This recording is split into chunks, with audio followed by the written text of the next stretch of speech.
Hello students, good morning to all of you. कैसे हैं बच्चों आप सब लोग? मौज बहार। तो बच्चों, हमारी ये seventh class I think companies act की। और लास्ट क्लास में हमने टाइप ऑफ कंपनीज कंप्लीट कर लिया था। तो टाइप ऑफ कंपनीज हमने कंप्लीट कर लिया था बच्चों। आज हम टाइप ऑफ कंपनीज के बाद का जो पार्ट है आपके सिलेबस में वो करने जा रहे हैं, और जो पार्ट है promotion and incorporation of company. तो एक तो हम कंपनी के प्रमोशन के रिगार्डिंग बात करेंगे, दूसरा इनकॉर्पोरेशन कंपनी को रजिस्टर्ड कैसे करवाते हैं उसके रिगार्डिंग बात करेंगे। बट काफी कुछ बेटा अमेंड हो चुका है प्रोविजन, बट आपके जो मॉड्यूल में जो प्रोविजन दे रखे हैं वो काफी पुराने हैं। तो मैं आपको दोनों बताकर चलूंगा, जो मॉड्यूल में पुराना कंटेंट चल रहा है वो भी, और एट प्रेजेंट जो लेटेस्ट पार्ट चल रहा है वो भी मैं आपको बता दूंगा वन बाय वन। चलो सबसे पहले हम शुरू करते हैं कंपनी के प्रमोशन के बारे में, देन हम बात करेंगे इनकॉर्पोरेशन के बारे में। सो एनी सेवन और more person can form a public company. अगर एक पब्लिक कंपनी बनानी है तो कितने पर्सन बना सकते हैं? एनी सेवन और मोर, मिनिमम 7 पर्सन है, 7 से ज्यादा पर्सन पब्लिक कंपनी बना सकते हैं। एंड एनी टू और more person can form A private company. और प्राइवेट कंपनी कितने लोग बना सकते हैं? 2 और more person. And 1 person can form A 1 person company. और अगर हम 1 पर्सन कंपनी की बात करें, ओपीसी की बात करें, तो 1 पर्सन बना सकते हैं। How ever the company should be framed for a lawful purpose. Company कोई भी बनाइए, चाहे पब्लिक कंपनी बनाई है, B it is a public company और प्राइवेट कंपनी और ओपीसी, जो भी कंपनी बनेगी बेटा ऑलवेज किस लिए बनेगी? लॉफुल पर्पस के लिए। ऑब्जेक्ट हमेशा लॉफुल होना चाहिए। That is it should not be in contravention of the general law of the country. मतलब ये कॉन्ट्रावीन नहीं करना चाहिए इसका ऑब्जेक्ट हमारे जो जनरल लॉ बने बेटा कंट्री के। सो एवरी कंपनी, चाहे पब्लिक हो और प्राइवेट हो, has to be registered with the registrar of companies. हर एक कंपनी को कहाँ रजिस्टर्ड करवाना पड़ता है? रजिस्ट्रार ऑफ कंपनीज के पास। And ROC is the authority which beside registration of companies receives document and forms from the company and register them. ROC के पास सिर्फ कंपनी रजिस्टर्ड नहीं होती बेटा, टाइम टू टाइम हम बहुत सारे डॉक्यूमेंट्स भी आरओसी को फाइल करते हैं। हर एक कंपनी ईयरली बेटा अपनी एनुअल रिटर्न फाइल करती है रजिस्ट्रार ऑफ कंपनीज को। अपने फाइनेंशियल स्टेटमेंट, बैलेंस शीट जो है, प्रॉफिट एंड लॉस अकाउंट है, वो भी आरओसी को फाइल करती है। कभी भी कंपनी में डायरेक्टर चेंज होगा, ठीक है जी, कभी भी कंपनी की कैपिटल चेंज हो रही है, कैपिटल इंक्रीज हो रही है, हर बार क्या फाइल होगा? हर बार कुछ प्रिस्क्राइब्ड रिक्वायरमेंट है लॉ की बेटा, वो हमें फाइलिंग करनी पड़ेगी। सो कंपनी के पास सिर्फ कंपनी का सिर्फ आरओसी के पास रजिस्ट्रेशन नहीं है, और भी बहुत सारी रिक्वायरमेंट है। आरओसी के पास जो भी रिकॉर्ड्स फाइल करती है कंपनी, आरओसी उन रिकॉर्ड्स को मेंटेन भी करता है and make this record available for public inspection, और इन रिकॉर्ड को पब्लिक इंस्पेक्शन के लिए अवेलेबल करता है। As well as ensure that companies by and large comply with the provision of the companies act. और इंश्योर करता है कि कंपनीज एक्ट में जितने भी कंप्लायंस लिखे हैं वो सारे कंप्लायंस कंपनी पूरी करे। The whole process of the company formation may be divided into 3 distinct stages. जो कंपनी की फॉर्मेशन की स्टेजेस है वो 3 पार्ट में डिवाइडेड है। फर्स्ट पार्ट क्या है? प्रमोशन। सेकंड पार्ट क्या है? इनकॉर्पोरेशन। थर्ड पार्ट क्या है? Commencement of business. चलो प्रमोशन पार्ट क्या होता है? अच्छा, एक कंपनी को बनाने के लिए, पब्लिक कंपनी को बनाने के लिए 7 और मोर पर्सन चाहिए, प्राइवेट कंपनी को बनाने के लिए 2 और मोर पर्सन चाहिए, और ओपीसी को बनाने के लिए सिंगल पर्सन चाहिए। सो जो भी हम कंपनी बनाते हैं बेटा, कंपनी को इनकॉर्पोरेट करने के लिए बहुत सारी रिक्वायरमेंट्स पूरी करनी पड़ती है। कंपनी के लिए जो बना रहे हो, कंपनी के लिए एक रजिस्टर्ड ऑफिस स्टैब्लिश करना पड़ता है। कंपनी को प्लांट एंड मशीनरी चाहिए, प्लांट एंड मशीनरी लानी पड़ती है, ठीक है जी। इसके अलावा कंपनी का नाम डिसाइड करना, कंपनी का ऑब्जेक्ट डिसाइड करना, डायरेक्टर डिसाइड करना, तो ये सब काम होते हैं। तो ये सब प्रमोशन में आ जाता है। ये सब कौन से पार्ट में आता है? प्रमोशन पार्ट में। और जब कंपनी को हम डॉक्यूमेंट्स फाइल करके रजिस्ट्रार ऑफ कंपनीज के पास रजिस्ट्रेशन के लिए भेजते हैं डॉक्यूमेंट्स, उस प्रोसेस को बोलते हैं incorporation process. So incorporation is a process through which or by which a company is registered. तो इनकॉर्पोरेशन प्रोसेस एक ऐसा प्रोसेस है बेटा जिससे कंपनी क्या हो रही है? रजिस्टर्ड आरओसी के पास। और कौन कौन से डॉक्यूमेंट रजिस्ट्रार के पास डॉक्यूमेंट जाते हैं रजिस्ट्रेशन के वक्त, ये भी हम पढ़ेंगे। और थर्ड फाइनली स्टेज होती है जब कंपनी बन जाती है, तो फिर कंपनी अपना बिजनेस को क्या करती है? कमेंस करती है, बिजनेस को शुरू करते हैं। This is known as commencement of business. तो सबसे पहले हम 3 पार्ट्स के बारे में बात करते हैं, प्रमोशन, इनकॉर्पोरेशन एंड कमेंसमेंट। सबसे पहले प्रमोशन के पार्ट की बात करें तो एक डेफिनेशन हम पढ़ने वाले हैं सबसे पहले प्रमोटर की। प्रमोटर लोग कौन होते हैं? तो ध्यान से सुने बेटा, हर वो पर्सन जो कंपनी को बनाने से पहले, हर वो पर्सन, मान लीजिए कंपनी है बेटा, ये कंपनी की लाइफ मैंने स्टेज एक बनाई और कंपनी यहाँ बनी, रजिस्टर्ड हुई। तो जब कंपनी रजिस्टर्ड होती है तो कंपनी को आरओसी की तरफ से मिलता है सर्टिफिकेट ऑफ इनकॉर्पोरेशन, इसको बोलते हैं सीओआई। जब कंपनी आरओसी के पास डॉक्यूमेंट फाइल कर देगी रजिस्ट्रेशन के लिए, तो आरओसी कंपनी को क्या देगा, सीओआई, रजिस्ट्रेशन के लिए सर्टिफिकेट ऑफ इनकॉर्पोरेशन। और इससे पहले जितनी भी एक्टिविटी होती है बेटा, ये जितनी भी एक्टिविटी की जाती है कंपनी को बनाने के लिए, उन एक्टिविटी को बोला जाता है प्री इनकॉर्पोरेशन एक्टिविटी।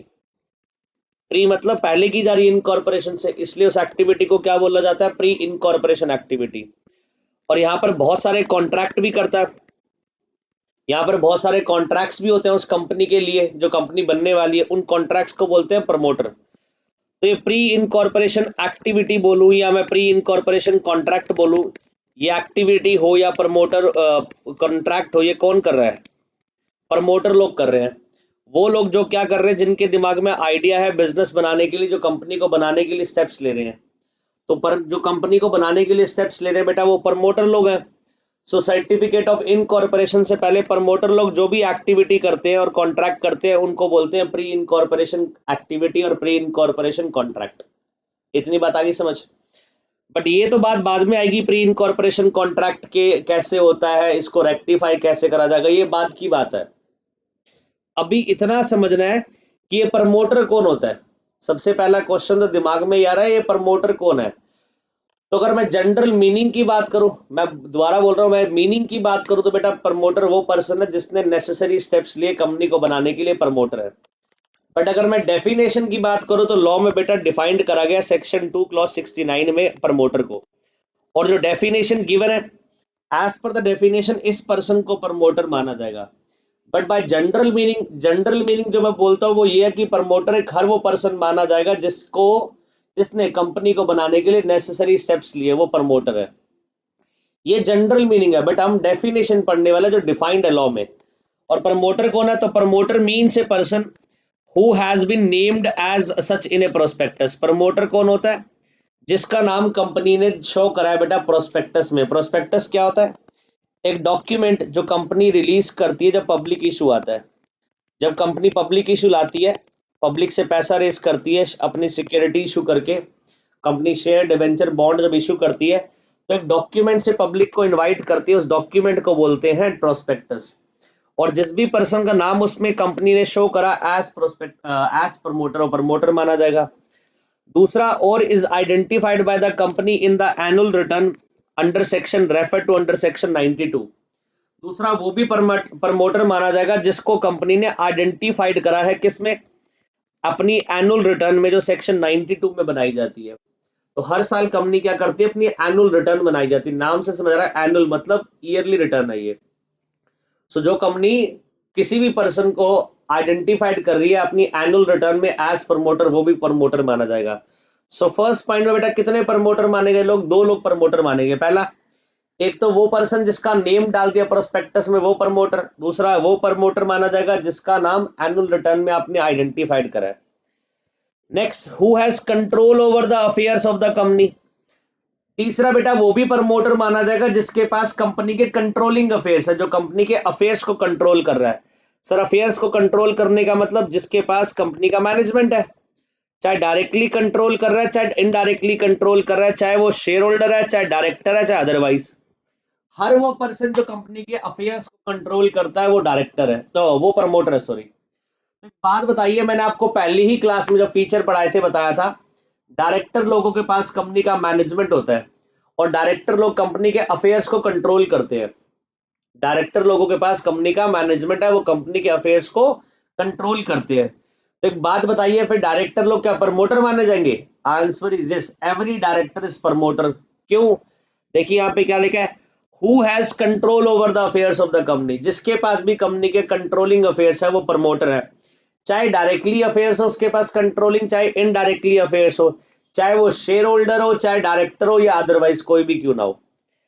तीसरा, in accordance with, any person in accordance with whose advice, या फिर एक ऐसा पर्सन जिसकी एडवाइस पे, जिसकी डायरेक्शन पे और जिसकी इंस्ट्रक्शन पे board of director of the company is accustom to act.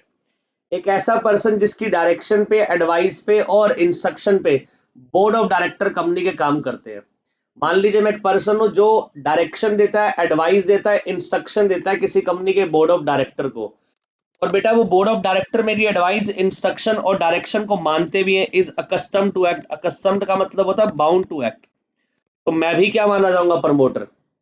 But जो सब क्लॉज सी में आपने पढ़ा है, ये shall not apply to person who is acting merely in a professional capacity. पर सब क्लॉज सी उसके ऊपर अप्लाई नहीं होता जो प्रोफेशनल कैपेसिटी में एडवाइस दे रहा हूँ, डायरेक्शन दे रहा हूँ, इंस्ट्रक्शन दे रहा हूँ। फॉर एग्जाम्पल मैं डायरेक्शन, एडवाइस, इंस्ट्रक्शन दूं तो मैं बेटा एक क्वालिफाइड कंपनी सेक्रेटरी और प्रैक्टिसिंग कंपनी सेक्रेटरी, मेरा काम क्या है, क्लाइंट्स को एडवाइस करना।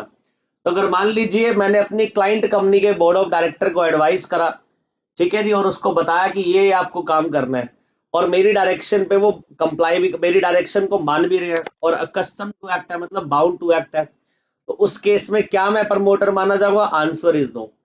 तो जो प्रोफेशनल लोग एडवाइस देते हैं वो प्रमोटर नहीं माने जाते, बिकॉज प्रोफेशनल लोगों का ऑर्डिनरी कोर्स ऑफ बिजनेस क्या है? एडवाइस देना। भाई जो भी चार्टर्ड अकाउंटेंट है, जो मैनेजमेंट, जो एमबीए फाइनेंस है, या फिर जो कंपनी सेक्रेटरी है, जो एडवोकेट है, इनका काम क्या होता है?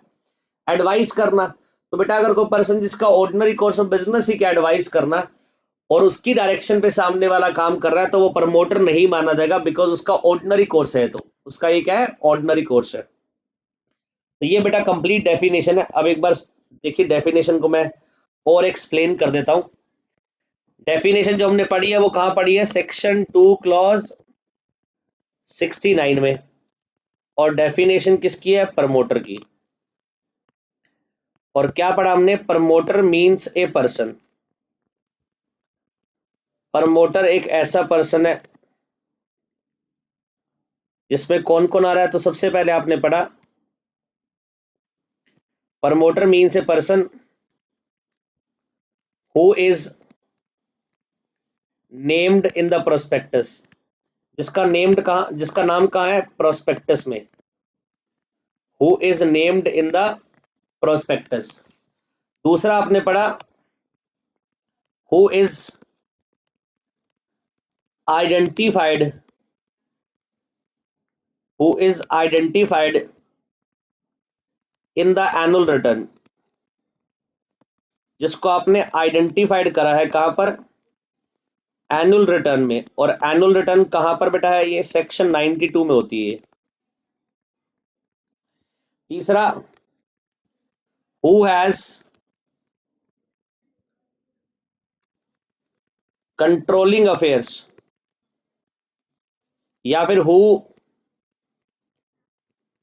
Control the affairs, who control the affairs of the company. जिसके पास भी कंपनी के कंट्रोलिंग अफेयर्स है, चाहे वो डायरेक्टर हो, चाहे शेयर होल्डर हो, चाहे वो कोई भी हो।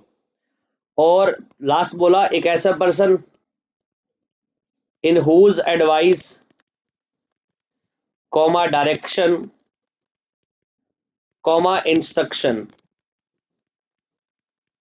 The board of director, in whose advice, direction, comma instruction the board of director of the company is accustomed to act।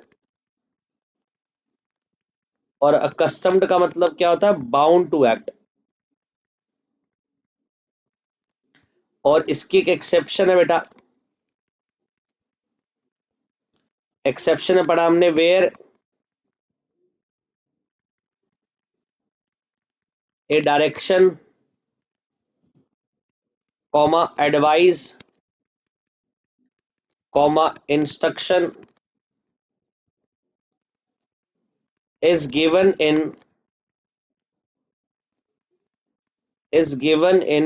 Professional capacity. लो जी, ये कंप्लीट होगी डेफिनेशन। तो पहला कौन है? प्रमोटर। जिसका नाम आपने आइडेंटिफाइड, जिसका नाम आपने कहाँ डाल दिया? प्रोस्पेक्टस में, वो प्रमोटर है। दूसरा जिसको आपने आइडेंटिफाइड कर दिया कंपनी की एनुअल रिटर्न में, वो भी प्रमोटर है। तीसरा जिसके पास कंपनी के कंट्रोलिंग अफेयर्स है, वो भी प्रमोटर है। और फोर्थ जिसकी एडवाइस पे डायरेक्शन पे इंस्ट्रूमेंट पे जिसकी एडवाइस पे डायरेक्शन पे और इंस्ट्रक्शंस पे कंपनी के बोर्ड ऑफ डायरेक्टर काम करते हैं। सो मान लीजिए मिस्टर ये बेटा, ये एग्जांपल दे रहा हूँ इस वाले का। मिस्टर ए क्या करता है, मिस्टर ए क्या कर रहा है, एक कंपनी है बेटा, इसके बोर्ड ऑफ डायरेक्टर को एडवाइस दे रहा है, इंस्ट्रक्शंस दे रहा है और डायरेक्शन दे रहा है। और इस कंपनी के बोर्ड ऑफ डायरेक्टर बेटा ये क्या कर रहे हैं, ये एडवाइस, डायरेक्शन और इंस्ट्रक्शन क्या है, मान भी रहे हैं बेटा। और मान कैसे रहे हैं, बाउंड है मानने के लिए, कस्टम टू एक्ट है, बाउंड टू एक्ट है। तो ये मिस्टर ए भी क्या माना जाएगा, प्रमोटर माना जाएगा, क्योंकि मिस्टर ए के एडवाइस पे, डायरेक्शन पे, इंस्ट्रक्शन पे बोर्ड ऑफ डायरेक्टर कंपनी के काम कर रहे हैं, तो mister A is also a promoter. But अगर मान लीजिए मैं मिस्टर ए की जगह किसी प्रोफेशनल को रख दूं, किसी सीए को ले आऊं, किसी सीएस को ले आऊं, किसी सीएमए को ले आऊं, तो बेटा ये अगर एडवाइस दे रहे हैं, डायरेक्शन दे रहे हैं, इंस्ट्रक्शन दे रहे हैं, सो ये प्रमोटर नहीं है। क्यों, एक्सेप्शन में ये पढ़ा, एक्सेप्शन में आपने ये पढ़ा, ये प्रमोटर नहीं है, नोट ए प्रमोटर। क्यों, क्योंकि इनका तो ऑर्डिनरी कोर्स ऑफ बिजनेस ही क्या है, एडवाइस देना, इंस्ट्रक्शन देना, डायरेक्शन देना। तो पहले आपने ये पढ़ा, अगर एडवाइस, इंस्ट्रक्शन, डायरेक्शन अगर एक पर्सन दे रहा है, बोर्ड ऑफ डायरेक्टर को, और कंपनी मान भी रही है कंपनी के बोर्ड ऑफ डायरेक्टर, तो वो प्रमोटर है। बट अगर वो डायरेक्शन, एडवाइस, इंस्ट्रक्शन कौन दे रहा है, एक ऐसा पर्सन जो प्रोफेशनल कैपेसिटी में काम कर रहा है, फिर वो प्रमोटर नहीं माना जाएगा। So this is all about definition of promoter. बेटा इसको जल्दी से अब आप क्या कर लीजिए, नोट डाउन कर लीजिए। फोर्थ जो केस था बेटा, उसका एग्जाम्पल साथ में नोट कर लीजिएगा, जल्दी से नोट डाउन करिए, हम आगे बढ़ते हैं। सबसे पहले प्रमोटर की डेफिनेशन हमने कंप्लीट कर ली है।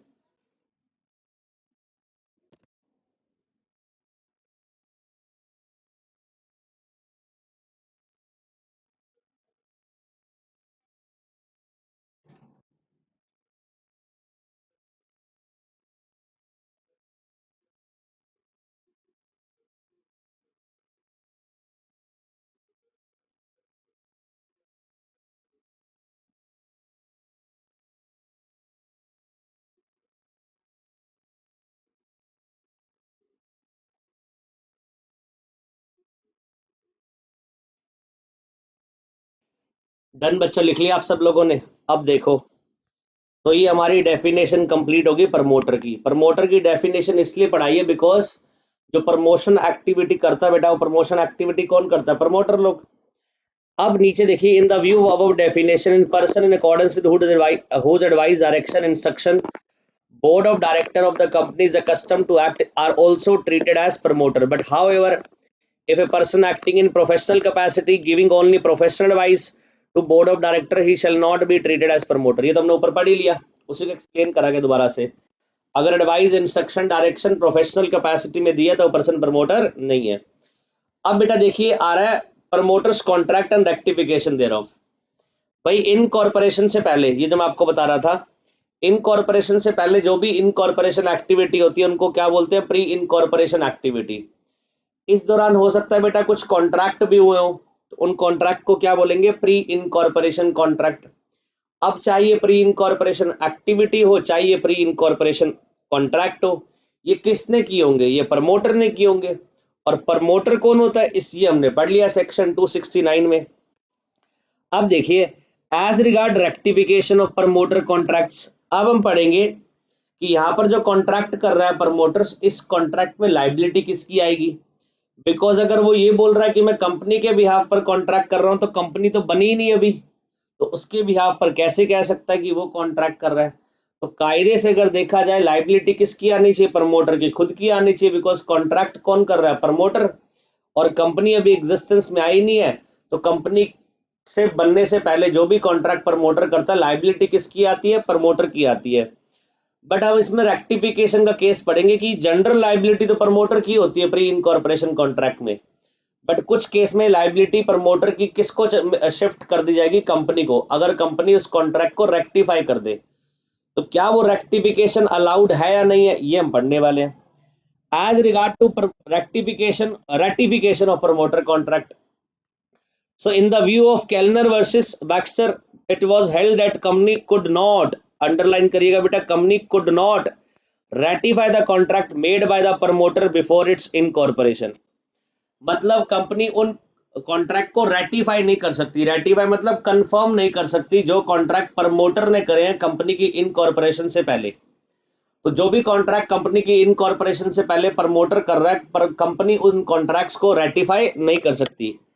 And specific performance of a contract may be enforce against the company in respect of contracts entered into by promoters on behalf of the company if such a contract is warranted by the terms of the incorporation and the company has accepted the contract and communicated the acceptance to other party, and this is known as section 15 of the specific relief act 1963, and section 19 of the same act provides that other party can also enforce the contract if the company had adopted it after incorporation and contract is within the terms of the incorporation.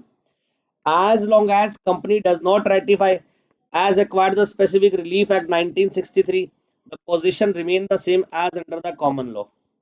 ये जितनी भी बातें बेटा मैंने बताई, आपको कुछ समझ नहीं आई अभी तक जो पढ़ाई ये जो बोली है मैंने बातें, अब इसको समझते हैं यहाँ पर पर्टिकुलर केस में। अब बेटा नया कॉन्सेप्ट आ रहा है जो बात करेगा प्री इनकॉर्पोरेशन कॉन्ट्रैक्ट की। इसकी बात करेगा, चलो नीचे समझा देता हूं प्रमोटर के जो प्री इनकॉर्पोरेशन कॉन्ट्रैक्ट्स होते हैं। सो प्री इनकॉर्पोरेशन कॉन्ट्रैक्ट कौन कर रहा है? प्री इनकॉर्पोरेशन कॉन्ट्रैक्ट कर रहा है promoter. Pre incorporation contract,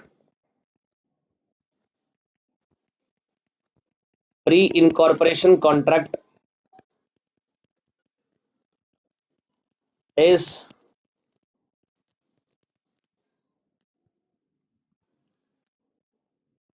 is made by promoter,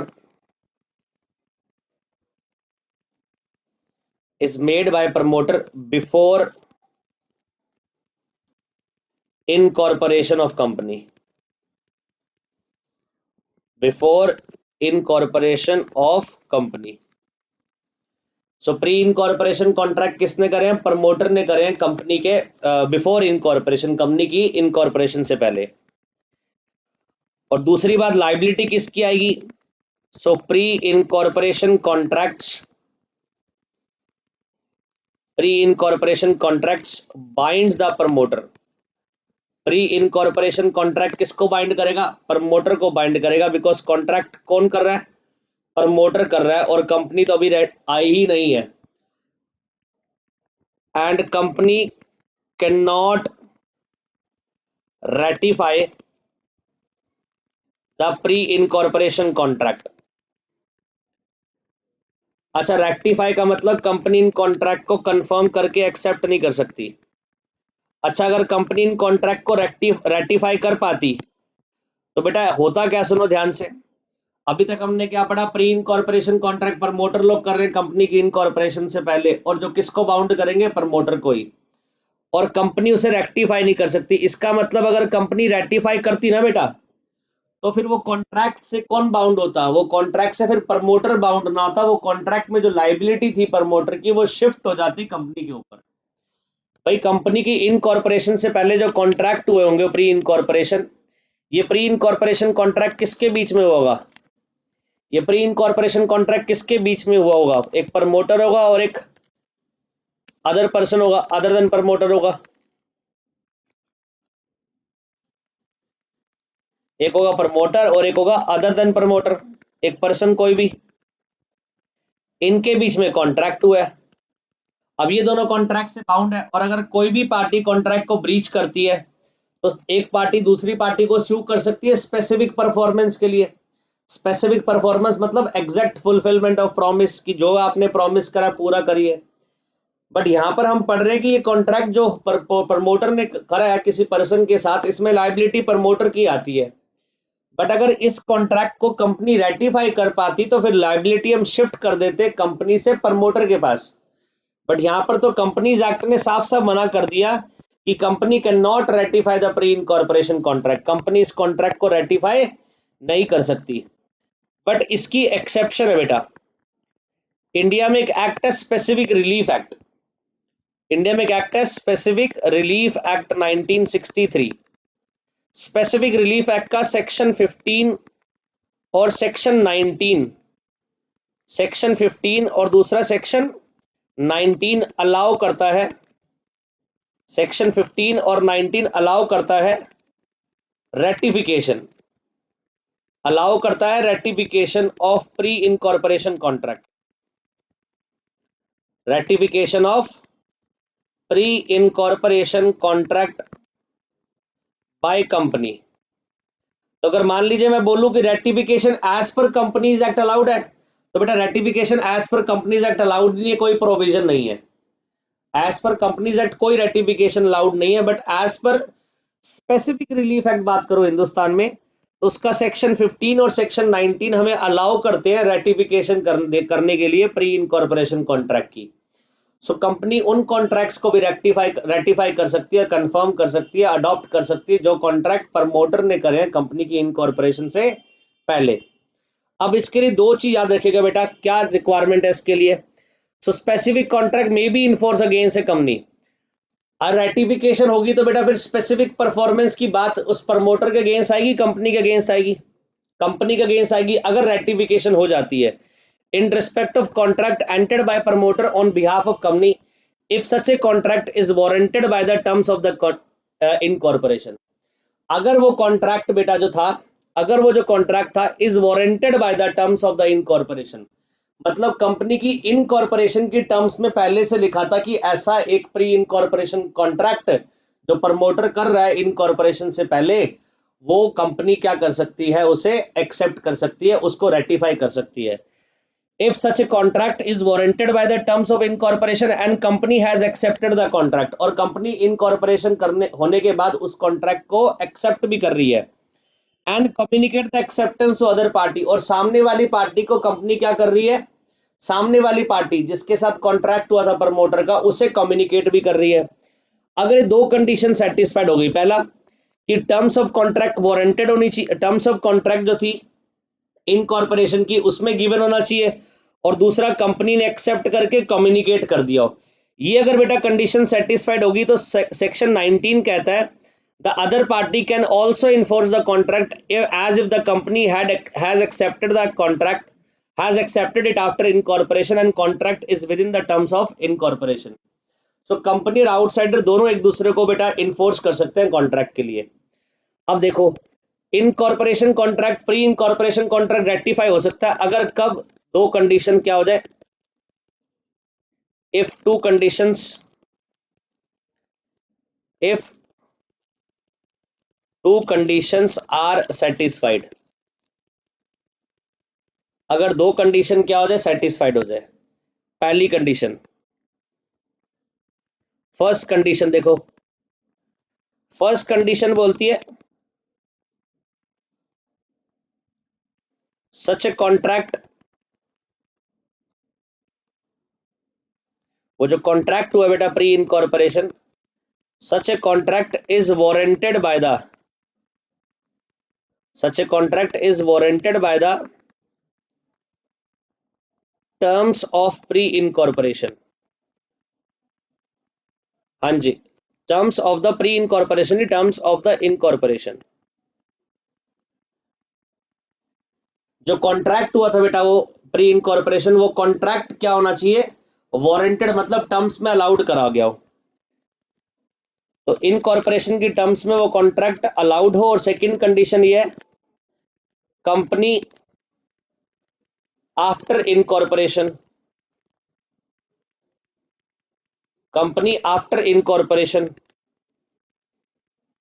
accept कर दे उसे कॉन्ट्रैक्ट को, company after incorporation accept the same, company उसको एक्सेप्ट करके accept the same and communicate to third party और अदर पार्टी, और कम्युनिकेट टू अदर पार्टी, पहले तो उस कॉन्ट्रैक्ट को एक्सेप्ट कर ले और फिर कम्युनिकेट कर दे अदर पार्टी को। ये अगर दो कंडीशन सेटिस्फाइड हो गई तो फिर अब जो बेटा कॉन्ट्रैक्ट है ना, जिसमें कौन लायबल था, पहले पहले स्पेसिफिक परफॉर्मेंस कौन कर रहा था बेटा, एक प्रमोटर और दूसरा वो आउटसाइडर जिसके साथ कॉन्ट्रैक्ट हुआ था। अगर ये दो कंडीशन सेटिस्फाइड हो गई तो अब इस कॉन्ट्रैक्ट को इन्फोर्स कर सकता है वो आउटसाइडर और कंपनी, और जो भी कॉन्ट्रैक्ट में लायबिलिटी प्रमोटर के ऊपर थी स्पेसिफिक परफॉर्मेंस की, वो लायबिलिटी अब शिफ्ट हो गई है प्रमोटर से कंपनी के ऊपर। दैट मीन्स जो स्पेसिफिक परफॉर्मेंस की जो लाइबिलिटी थी कि ये पूरा तो करना ही पड़ेगा प्रॉमिस, मतलब जो जो कॉन्ट्रैक्ट में प्रॉमिस करे गए थे प्रमोटर द्वारा उस आउटसाइडर को, वो प्रॉमिस पूरे करने थे प्रमोटर को। तो वो सारे के सारे प्रॉमिस क्या हो रहे हैं, वो सारे के सारे प्रॉमिस क्या हो रहे हैं, इनफोर्स हो जाएंगे बेटा। और इनफोर्स कौन करेगा, किसके अगेंस्ट इनफोर्स होंगे, आउटसाइडर इनफोर्स कर सकता है कंपनी के अगेंस्ट, और कंपनी इनफोर्स कर सकती है आउटसाइडर के अगेंस्ट, अगर उस प्री इनकॉर्पोरेशन कॉन्ट्रैक्ट को एक्सेप्ट कर लिया जाए by fulfilling the two condition. तो जल्दी से एक बार दोबारा से देखिए क्या मैंने समझाया। पहले मैंने बताया प्री इनकॉर्पोरेशन कॉन्ट्रैक्ट क्या होता है, तो प्री इनकॉर्पोरेशन कॉन्ट्रैक्ट वो होता है जो प्रमोटर ने करा है इनकॉर्पोरेशन से पहले कंपनी के। दूसरा, प्री इनकॉर्पोरेशन कॉन्ट्रैक्ट किसको बाइंड करता है, प्रमोटर को, ये भी पता है सर हमें। तीसरा, company can not ratify the pre incorporation contract, company उस प्री इनकॉर्पोरेशन कॉन्ट्रैक्ट को रेटिफाई नहीं कर सकती है, जनरल स्टेटमेंट है as per companies act. Exception क्या बोलती है, स्पेसिफिक रिलीफ एक्ट बोलता है कर सकते हो। स्पेसिफिक रिलीफ एक्ट कहता है हो सकती है उसकी रेटिफिकेशन अगर सेक्शन 15 और 19 आप सेटिस्फाइड कर दो। और ये बोलती है दो कंडीशन की, वो जो फर्स्ट कंडीशन है वो जो कॉन्ट्रैक्ट आपने करा था, वो कॉन्ट्रैक्ट की टर्म, वो कॉन्ट्रैक्ट जो था वो कॉन्ट्रैक्ट अलाउड होना चाहिए टर्म्स ऑफ इनकॉर्पोरेशन में। और दूसरा, कंपनी उस कॉन्ट्रैक्ट को एक्सेप्ट कर ले इनकॉर्पोरेशन के बाद और थर्ड पार्टी को कम्युनिकेट कर दे जिसके साथ कॉन्ट्रैक्ट हुआ था।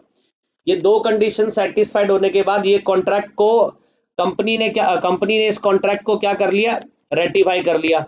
और जो स्पेसिफिक परफॉर्मेंस की बात आ रही है, अब जो स्पेसिफिक परफॉर्मेंस की बात आ रही है वो किसके अगेंस्ट होगी, कंपनी आउटसाइडर के अगेंस्ट स्पेसिफिक परफॉर्मेंस डिमांड कर सकती है और आउटसाइडर कंपनी के अगेंस्ट स्पेसिफिक परफॉर्मेंस डिमांड कर सकता है। सो लाइबिलिटी कहीं ना कहीं देखा जाए स्पेसिफिक परफॉर्मेंस की जो प्रमोटर के ऊपर आ रही थी प्री इनकॉर्पोरेशन कॉन्ट्रैक्ट में, वो हमने लाइबिलिटी शिफ्ट कर दी कंपनी के ऊपर। This is all about rectification of pre incorporation contract. I hope आपको सब ये समझ आ गया होगा बेटा। तो अब इसको आप बेटा नोट डाउन कर लीजिए, जैसे मैंने लिखा है आपको इजीली क्या होगा समझ आ गया है, तो आप इसको नोट डाउन कर लीजिए, आपके काम आएंगे नोट से, नोट कर लीजिए।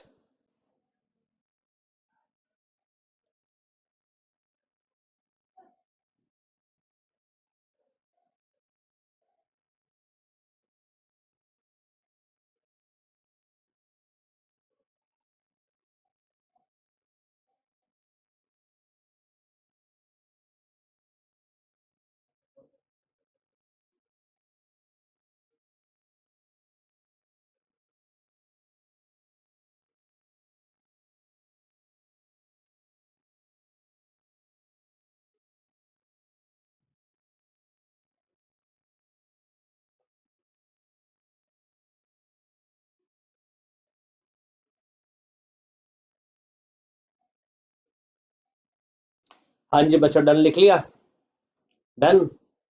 अब हम आगे बढ़ते हैं।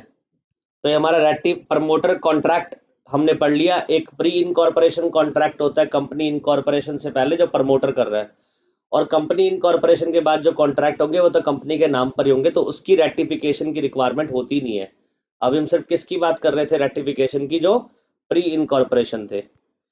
चलो जी आगे बढ़ते हैं अब बच्चों हम लीगल पोजीशन ऑफ प्रमोटर पढ़ेंगे। तो हमने जो रेटिफिकेशन ऑफ प्रीलिमिनरी कॉन्ट्रैक्ट थे, प्री इनकॉर्पोरेशन कॉन्ट्रैक्ट, वो कर लिया है। और लाइबिलिटी हमने ये देख लिया कैसे प्रमोटर से शिफ्ट हो जाएगी कंपनी के ऊपर अगर कंपनी कॉन्ट्रैक्ट को रेटिफाई कर लेती है।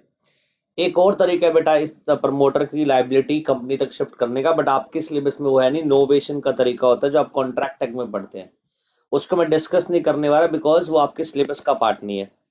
अभी हम आगे कंटिन्यू करते हैं। प्रमोटर जो उसकी पोजीशन क्या होती है, so with the accurate description of A promoter may be difficult, his legal position is quite clear. A promoter is neither an agent nor a trustee for the company. बेटा promoter ना तो agent होता ना ही trustee होता है। अगर आप उसे एजेंट बोलोगे कंपनी का, तो कंपनी प्रिंसिपल जो एग्जिस्ट हुई नहीं अभी तक, और ना ही आप उसे ट्रस्टी कह सकते हो। भाई आप उसे एजेंट और ट्रस्टी तब कहोगे ना जिसके बिहाफ पर आप उसे ट्रस्टी और एजेंट कह रहे हो वो एग्जिस्टेंस में हो। सो कंपनी का तो एग्जिस्टेंस आया नहीं, कंपनी तो इनकॉर्पोरेट अभी हुई नहीं है, कंपनी का इनकॉर्पोरेशन तो बाद में होगा। सो कंपनी की जो प्रमोटर जो रोल प्ले करते हैं बेटा, वो एजेंट और ट्रस्टी वाला रोल प्ले नहीं करते, because it is not in existence, because company existence में नहीं है। But he occupies A fiduciary position. But promoter की जो पोजीशन होती है उसको बोलते हैं फिड्यूशरी पोजीशन। तो अगर मैं लीगल पोजीशन ऑफ प्रमोटर पूछूं क्या होता है आपसे, तो आपका सिंपली एक जवाब होना चाहिए, पोजीशन जो होती है बेटा प्रमोटर की, वो होती है फिड्यूशरी वाली। फिड्यूशरी का मतलब क्या होता है? फिड्यूशरी का मतलब होता है ट्रस्ट एंड कॉन्फिडेंस, मतलब जो भी ये करेंगे उस पर ट्रस्ट है और कंपनी पूरा कॉन्फिडेंस शो कर रही है कि ये कंपनी के हित में काम करेंगे, in the interest of company काम करेंगे, in relation to company and therefore required to make full disclosure of the relevant fact. और सारे के सारे प्रमोटर जो भी इनकॉर्पोरेशन की जब भी प्रमोटर लोग इनकॉर्पोरेशन करते हैं तो बेटा प्री इनकॉर्पोरेशन में बहुत सारे खर्चे करते हैं, जिसको प्रिलिमिनरी एक्सपेंसेस बोलते हैं, वही हम बुक्स ऑफ अकाउंट्स में दिखाते हैं, बाद में राइट ऑफ करते हैं, पता ना ये। सो ये सारे प्रिलिमिनरी एक्सपेंसेस का फुल एंड फेयर डिस्क्लोजर भी देना पड़ता है, रेलिवेंट फैक्ट्स का प्रमोटर को, including any profit made by him, और इंक्लूडिंग उन्होंने कोई प्रॉफिट भी कमाया है तो उसका भी डिस्क्लोजर देना पड़ेगा। सो आगे बोला, the corollary which the law deduces from this role of fiduciary relationship is that a promoter may not make either directly or indirectly any profit at the expense of the company। मतलब promoter को ऐसा profit नहीं कमाएगा company के expense पे जिससे company को loss हो रहा हो। he promotes without the knowledge and consent of the company, and that if he does make a secret profit in disregard of this rule, the company can compel him to account for it। याद रखिएगा बच्चों, promoter profit तो कमा सकता है only when he discloses the profit made by him. वो profit secret नहीं कमा सकता, सीक्रेटली प्रॉफिट कमाकर अपने पास रिटेन कर लिया विदाउट डिस्क्लोजिंग, वो अलाउड नहीं है। सो कंपनीज एक्ट में, कंपनी लॉ में प्रॉफिट कमाने के लिए मना नहीं करा प्रमोटर को। कंपनीज एक्ट में, कंपनी लॉ में ये मना करा गया प्रमोटर को सीक्रेट प्रॉफिट नहीं कमाना, प्रॉफिट कमा ले और प्रॉफिट कमाने के बाद उसे इंडिपेंडेंट जब बोर्ड ऑफ डायरेक्टर कंपनी में अपॉइंट हो जाएंगे उनको डिस्क्लोज कर दे। और अगर सीक्रेट प्रॉफिट कमाया और बताया नहीं, so company can compel him to account for it, company उसे कंपेल भी कर सकती है, उसे वापस भी ले सकती है profit, and surrender the secret profit, और कंपनी उसे सीक्रेट प्रॉफिट सरेंडर करवा लेगी। When the promoter defrauded the company, he becomes liable for damage, and on death his estate remains liable if it is benefited from the deceit or breach of trust but not otherwise। और promoter की estate का मतलब promoter की जो property होगी वो भी liable होगी, अगर प्रमोटर ने अपने आप को बेनिफिट पहुंचाया और कंपनी को नुकसान पहुंचाया तो उसकी प्रॉपर्टी से रिकवरी हो सकती है, उसकी एस्टेट लाइबल होगी। ये हमारा लीगल पोजीशन खत्म हो गया प्रमोटर की। अगर लीगल पोजीशन पूछी जाए एग्जाम में तो क्या प्रमोटर एजेंट है? Answer is no. क्या प्रमोटर ट्रस्टी है? Answer is no. फिर प्रमोटर की पोजीशन क्या है सर? फिड्यूशरी पोजीशन है। फिड्यूशरी पोजीशन का मतलब उसे हर एक रेलिवेंट फैक्ट डिस्क्लोज करना पड़ेगा, सारे के सारे फैक्ट उसे डिस्क्लोज करने पड़ेंगे, और अगर कोई प्रॉफिट कमाए वो भी डिस्क्लोज करना पड़ेगा, और सीक्रेटली प्रॉफिट कमाकर अपने पास वो नहीं रख सकता, प्रॉफिट हाइड नहीं कर सकता। सो ये हमारा लीगल पोजीशन ऑफ प्रमोटर खत्म हो गया। तो बेटा ये हमने 3 पार्ट याद करिए, हमने पढ़ने इस पर्टिकुलर टॉपिक में। प्रमोशन का पार्ट वो हमारा खत्म हो चुका है, अब हमारा पार्ट शुरू हो रहा है इनकॉर्पोरेशन का, और फाइनली देन शुरू होगा कमेंसमेंट ऑफ बिजनेस का। हमारे सिलेबस में कमेंसमेंट ऑफ बिजनेस का नहीं है पार्ट बेटा। कंपनीज एक्ट कहता है बिजनेस कमेंस करने से पहले कुछ रिक्वायरमेंट है, कुछ फॉर्म्स हैं, वो आपको फाइल करने पड़ते हैं आरओसी को, बट आपके सिलेबस में अगेन ये पार्ट नहीं है। तो हमारे सिलेबस में सिर्फ प्रमोशन पार्ट था, अब इनकॉर्पोरेशन पार्ट आ जाएगा। इनकॉर्पोरेशन मतलब कंपनी का रजिस्ट्रेशन कैसे करवाते हैं। सो application for availability of name, company का अगर कंपनी को रजिस्टर्ड करवाना होता है तो बेटा हम सबसे पहले कंपनी का नाम डिसाइड करते हैं, कंपनी किस नाम से आपको बनानी है। मतलब हम ये डिसाइड करते हैं कंपनी कौन सी होगी। सबसे पहले टाइप ऑफ कंपनी, भाई कंपनी हमारे पास प्राइवेट ऑप्शन भी है, पब्लिक का ऑप्शन भी है, ओपीसी का ऑप्शन भी है। हम ये भी डिसाइड करते हैं ऑब्जेक्ट क्या होगा। इसके अलावा हम ये भी डिसाइड करते हैं कंपनी का नाम क्या रखना है। ये सब हमारी पहली रिक्वायरमेंट होती है, इसको डिटरमाइन करना। उसके बाद कंपनी इनकॉर्पोरेशन की तरफ हम बढ़ते हैं, और सबसे पहले स्टेप में क्या बोला गया? Application for availability of a name of company. Notes में जो गिवन है बेटा और एक्चुअल में जो प्रैक्टिकली आज होता है, दोनों में डिफरेंस है। आपके नोट्स में जो मॉड्यूल में इंस्टीट्यूट अभी भी पुराना कंटेंट कवर कर रखा है, बिकॉज अभी इस पे काफी सारी इनकॉर्पोरेशन पार्ट पे अमेंडमेंट्स आई है। तो मैं जो अमेंडेड पार्ट आपको हल्का सा ओवरव्यू जरूर दूंगा, बट एग्जाम के लिए जो आपके कवरेज होगा, एग्जाम के लिए जो पार्ट होगा वो वही है जो मॉड्यूल में गिवन है। तो मॉड्यूल का जो पार्ट गिवन है वो मैं आपको पढ़ाऊंगा, वही आपको एग्जाम के लिए रेफर करना है। और करंटली जो चल रहा है उसका मैं आपको ओवरव्यू दे देता हूँ अभी थोड़ी देर में। तो सबसे पहले देखते हैं, company being a legal entity must have a name of its own to establish its separate identity. Company क्या है, लीगल एंटिटी है, उसका एक नाम होना चाहिए अपनी आइडेंटिटी के लिए separate. The name of the company is a symbol of its independent corporate existence, और कंपनी का नाम उसका एक सिंबल होगा इंडिपेंडेंट आइडेंटिटी के लिए। The first clause of in the memorandum of association of the company states the name by which a company is to be known. Memorandum of association जो company बनाती है उसमें 6 क्लॉज होते हैं बेटा। नेम क्लॉज, उसके बाद आता है registered office clause, object clause, capital clause, liability clause, subscription clause, और अगर वन पर्सन कंपनी है तो एक और क्लॉज आता है नॉमिनेशन क्लॉज। तो ये टोटल 6 क्लॉज प्राइवेट और पब्लिक कंपनी के केस में, ओपीसी कंपनी में 7 क्लॉज। उसका जो फर्स्ट क्लॉज होता है नेम क्लॉज, उसमें ऑलवेज कंपनी का नाम दिया होता है जिससे कंपनी जानी जा रही है। एंड कंपनी में adopt any suitable name provided it is not desirable. Company नाम वो चूज कर सकती है जो डिजायरेबल ना हो, जो अनडिजायरेबल नहीं होना चाहिए, जो डिजायरेबल होना चाहिए। कंपनी नाम वही चूज करे जो अनडिजायरेबल ना हो, जो क्या हो, डिजायरेबल हो। इसका मतलब आगे बताया गया। अकॉर्डिंग टू सेक्शन 4 सबसेक्शन 2 बोला गया, the name stated in memorandum, जो भी आप नाम चुन रहे हो, शैल नॉट बी आइडेंटिकल और resemble to nearly to a name of existing company registered under this act और प्रीवियस कंपनी लॉ। अच्छा, जो नाम आप डिसाइड करोगे कंपनी का, ना तो वो आइडेंटिकल होना चाहिए, ना ही रिजेंबल करता हो किसके साथ, किसी पुरानी कंपनी जो सेम एक्ट में, कंपनीज एक्ट 2013 में रजिस्टर्ड है और प्रीवियस कंपनीज एक्ट 1956 में रजिस्टर्ड है। इवन नाम आपका ना तो रिजेंबल करना चाहिए, ना आइडेंटिकल होना चाहिए ट्रेडमार्क के साथ, और इसके अलावा एलएलपी नेम के साथ भी रिजेंबल और आइडेंटिकल नहीं होना चाहिए। मतलब अगर कोई आप कंपनी बना रहे हो, उसका नाम डिसाइड कर रहे हो, तो जो नेम होगा ना तो वो नेम आइडेंटिकल होना चाहिए, ना ही रिजेंबल करता हो किसी पुरानी जो ऑलरेडी कंपनी रजिस्टर्ड है उसके साथ, ना ही जो ट्रेडमार्क रजिस्टर्ड है उसके साथ, और ना ही जो एलएलपी नेम रजिस्टर्ड है उसके साथ। Be such that it's used by the company, नाम ऐसा ना हो will constitute an offense under any law for the time being in force। नाम ऐसा ना हो बेटा जो ऑफेंसिव नाम हो, जो सुनकर लगे काफी क्या है, ऑफेंसिव है। और ना ही नाम ऐसा ना हो जो क्या हो, undesirable in the opinion of central government. नाम ऐसा भी ना हो जो अनडिजायरेबल हो सेंट्रल गवर्नमेंट की नजरों में। और सेक्शन 4 सबसेक्शन 3 बोलता है, provides that without prejudice to provision of section 4 subsection 2 a company shall not registered with a name which contains any word or expression।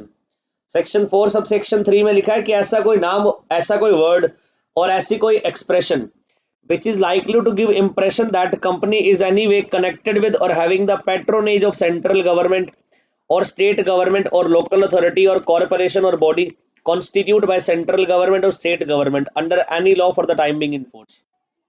कोई भी वर्ड और कोई भी एक्सप्रेशन जो आप यूज करने वाले हो, अगर वो नाम ऐसा है जिससे लग रहा है कि आपका कनेक्शन गवर्नमेंट के साथ है या गवर्नमेंट की आपको सपोर्ट मिल रही है किसी तरह से, सो वो नाम आप यूज नहीं करेंगे। सेक्शन 4 सबसेक्शन 3 ये बोलता है। और अगर वो वर्ड और एक्सप्रेशन आपको यूज करना है, so previous approval of central government आप ऑब्टेन करिए उस नाम, उस वर्ड और एक्सप्रेशन को यूज करने के लिए। तो क्या पढ़ा सबसेक्शन 1 में, सबसेक्शन 2 में आपने सबसे पहले ये पढ़ा, नाम ना तो आइडेंटिकल हो, नाम ना ही रिजेंबल करता हो किसी पुरानी रजिस्टर्ड कंपनी के साथ, पुराना एलएलपी जो है रजिस्टर्ड उसके साथ, और किसी ट्रेडमार्क नेम के साथ आइडेंटिकल रिजेंबल ना हो। इसके अलावा नाम ऐसा भी ना हो जो कोई ऑफेंस क्रिएट करता हो, ऑफेंसिव वर्ड हो, और ना ही नाम ऐसा जो अनडिजायरेबल हो सेंट्रल गवर्नमेंट की नजरों में। और सेक्शन 4 सबसेक्शन 3 कहता है, कोई भी वर्ड, कोई भी एक्सप्रेशन अगर आपने यूज करा और उससे लगता है कि आपका कनेक्शन गवर्नमेंट के साथ है, गवर्नमेंट की सपोर्ट मिल रही है, वो भी वर्ड एक्सप्रेशन यूज नहीं करना। और अगर यूज करना है तो उसके लिए पहले आपको सेंट्रल गवर्नमेंट परमिशन चाहिए होगी। आगे बोला section 4 subsection 4, a person may make an application in such a form and manner and accompanied by the fees as may be prescribed to registrar for reservation of name set out in the application। अब जब company registered करवाई जाती है तो सबसे पहले नाम decide करा जाएगा, और नेम रिजर्व करवाने के लिए जब एप्लीकेशन देंगे, 2 केस में देंगे बेटा नेम रिजर्व करवाने के लिए एप्लीकेशन। एक तो जब हम कंपनी पहली बार बना रहे हैं तब नेम रिजर्व करने के लिए एप्लीकेशन देते हैं, या फिर बेटा ऑलरेडी कंपनी बन चुकी है और फ्यूचर में हमें कभी चेंज ऑफ नेम करना हो तब हम एप्लीकेशन देते हैं नेम रिजर्वेशन की। सो रिजर्वेशन ऑफ नेम की जो एप्लीकेशन जाती है वो रजिस्ट्रार ऑफ कंपनीज को 2 टाइम पर जाती है। रिजर्वेशन ऑफ एप्लीकेशन की रिजर्वेशन ऑफ नेम की एप्लीकेशन रजिस्ट्रार को 2 टाइम पर जाती है। पहला, कभी नई कंपनी बना रहे हो उसका नाम रिजर्व करना हो, दूसरा अगर आपकी ऑलरेडी कंपनी बन चुकी है और आपको नाम क्या करना है, चेंज। आगे बोला जैसे अब एप्लीकेशन दोगे रजिस्ट्रार को, so upon receipt of application under subsection 4, registrar may on the basis of information and document furnish along with the application reserve the name for a period of 60 days from the date of the application. Registrar आपके नाम को कितने दिन के लिए reserve करता है, 60 days के लिए। अब ये बेटा 60 डेज की बात बताता हूं कब है। यहाँ पर 2 डेज आ गए बेटा, ये आपके अभी गेन सिलेबस का पार्ट नहीं बता रहा हूं जो, बट आपको पता होना चाहिए। एक होता है 20 डेज के लिए नाम रिजर्व होता है, एक होता है 60 डेज के लिए नेम रिजर्व होता है। अगर आप पहली बार कंपनी बना रहे हो, न्यू कंपनी बना रहे हो, सो जो पहली बार जब कंपनी बनाओगे और नाम रिजर्व करवाओगे वो 20 डेज के लिए रिजर्व होगा। अच्छा, एक बार आपने नाम रिजर्व करवा लिया, अब कंपनी बन गई, फ्यूचर में उस नाम को क्या कर रहे हो, चेंज कर रहे हो। सो आप जो चेंज करने के लिए जो नेम आपका वैलिड होगा रिजर्वेशन, वो 60 डेज के लिए होगा। चेंज ऑफ नेम कितनी देर के लिए चेंज ऑफ नेम करना है, सो रजिस्ट्रार को जो एप्लीकेशन दोगे चेंज ऑफ नेम के लिए, और वो जो नाम रिजर्व होगा वो 60 डेज के लिए वैलिड होगा। सो 2 केस याद रखिएगा बेटा, अगर आपको प्रपोज कंपनी बनानी है और आप रिजर्व करवा रहे हो नेम, तो वो वैलिड कितने दिन के लिए, 20 डेज के लिए। और आपने कंपनी स्टैब्लिश कर ली, कंपनी आपकी बन गई, उसके बाद फ्यूचर में नेम चेंज करना है, तो वो चेंज ऑफ नेम बेटा 60 डेज के लिए आपका वैलिड रहता है, रिजर्व रहता है जब आप आरओसी को एप्लीकेशन देते हो। आगे, the name stated in memorandum shell not B such that it's used by company in the opinion of central government is undesirable. और नाम कभी ऐसा नहीं होना चाहिए जो सेंट्रल गवर्नमेंट की नजरों में अनडिजायरेबल हो। A name which is identical or too nearly resemble the name by which a company in its existence has been previously registered will be deemed to be undesirable। अच्छा, नाम अगर आप ऐसा use कर रहे हैं जो आइडेंटिकल है किसी पुरानी कंपनी के साथ, या फिर रिजेंबल करता है किसी पुरानी कंपनी के साथ, वो आप नाम यूज कर रहे हो, तो माना जाएगा ये नेम क्या है, अनडिजायरेबल है। ये नेम माना जाएगा अनडिजायरेबल है। और ऑब्जेक्ट क्या है, object is to prevent the use of a name likely to mislead the public. Object ये है बेटा, पब्लिक मिसलीड ना हो, 2 नाम कभी सेम नहीं होने चाहिए कंपनीज के। For example, a company is not allowed to use a name which is prohibited under the Emblems and Names Prevention of Improper Use Act 1950। अब ये एक्ट दे रखा है बेटा, Emblems and Name Prevention of Improper Use Act 1950, इसमें list of names दे रखे हैं, ये भी नाम प्रोहिबिटेड नेम्स आप यूज नहीं कर सकते। और suggestive of any connection with the government or state government where there is none. और ऐसा कोई नाम जो बेटा कनेक्शन शो कर रहा है गवर्नमेंट और आपके बीच में, वो भी नाम यूज नहीं कर सकते। ऑल तो आपका कनेक्शन है नहीं, बट आप कनेक्शन शो कर रहा है वो नाम, वो भी नाम यूज नहीं करना। As per rule number 9 of companies incorporation rule 2014, application for reservation of name shall be made in form number INC 1। अभी भी इंस्टीट्यूट के मॉड्यूल में ये फॉर्म चल रहा है। रिजर्वेशन ऑफ नेम के लिए INC 1 खत्म हो चुका है, रन फॉर्म आ चुका है। अब रन भी खत्म हो चुका है, रन से भी लेटेस्ट नया आया बेटा form spice plus. Spice plus form use होता है नेम रिजर्वेशन के लिए, बट आपके मॉड्यूल में अभी CSEET के मॉड्यूल में जो कवर करा गया है उनके फॉर्म में रन दिया गया है। तो आज के टाइम पर आप इतना याद रखिए, एग्जाम में अगर क्वेश्चन आ जाए तो आप रन तो आप एटलीस्ट याद रखिए। स्पाइस प्लस आपके मॉड्यूल में अभी कवर नहीं करा गया है।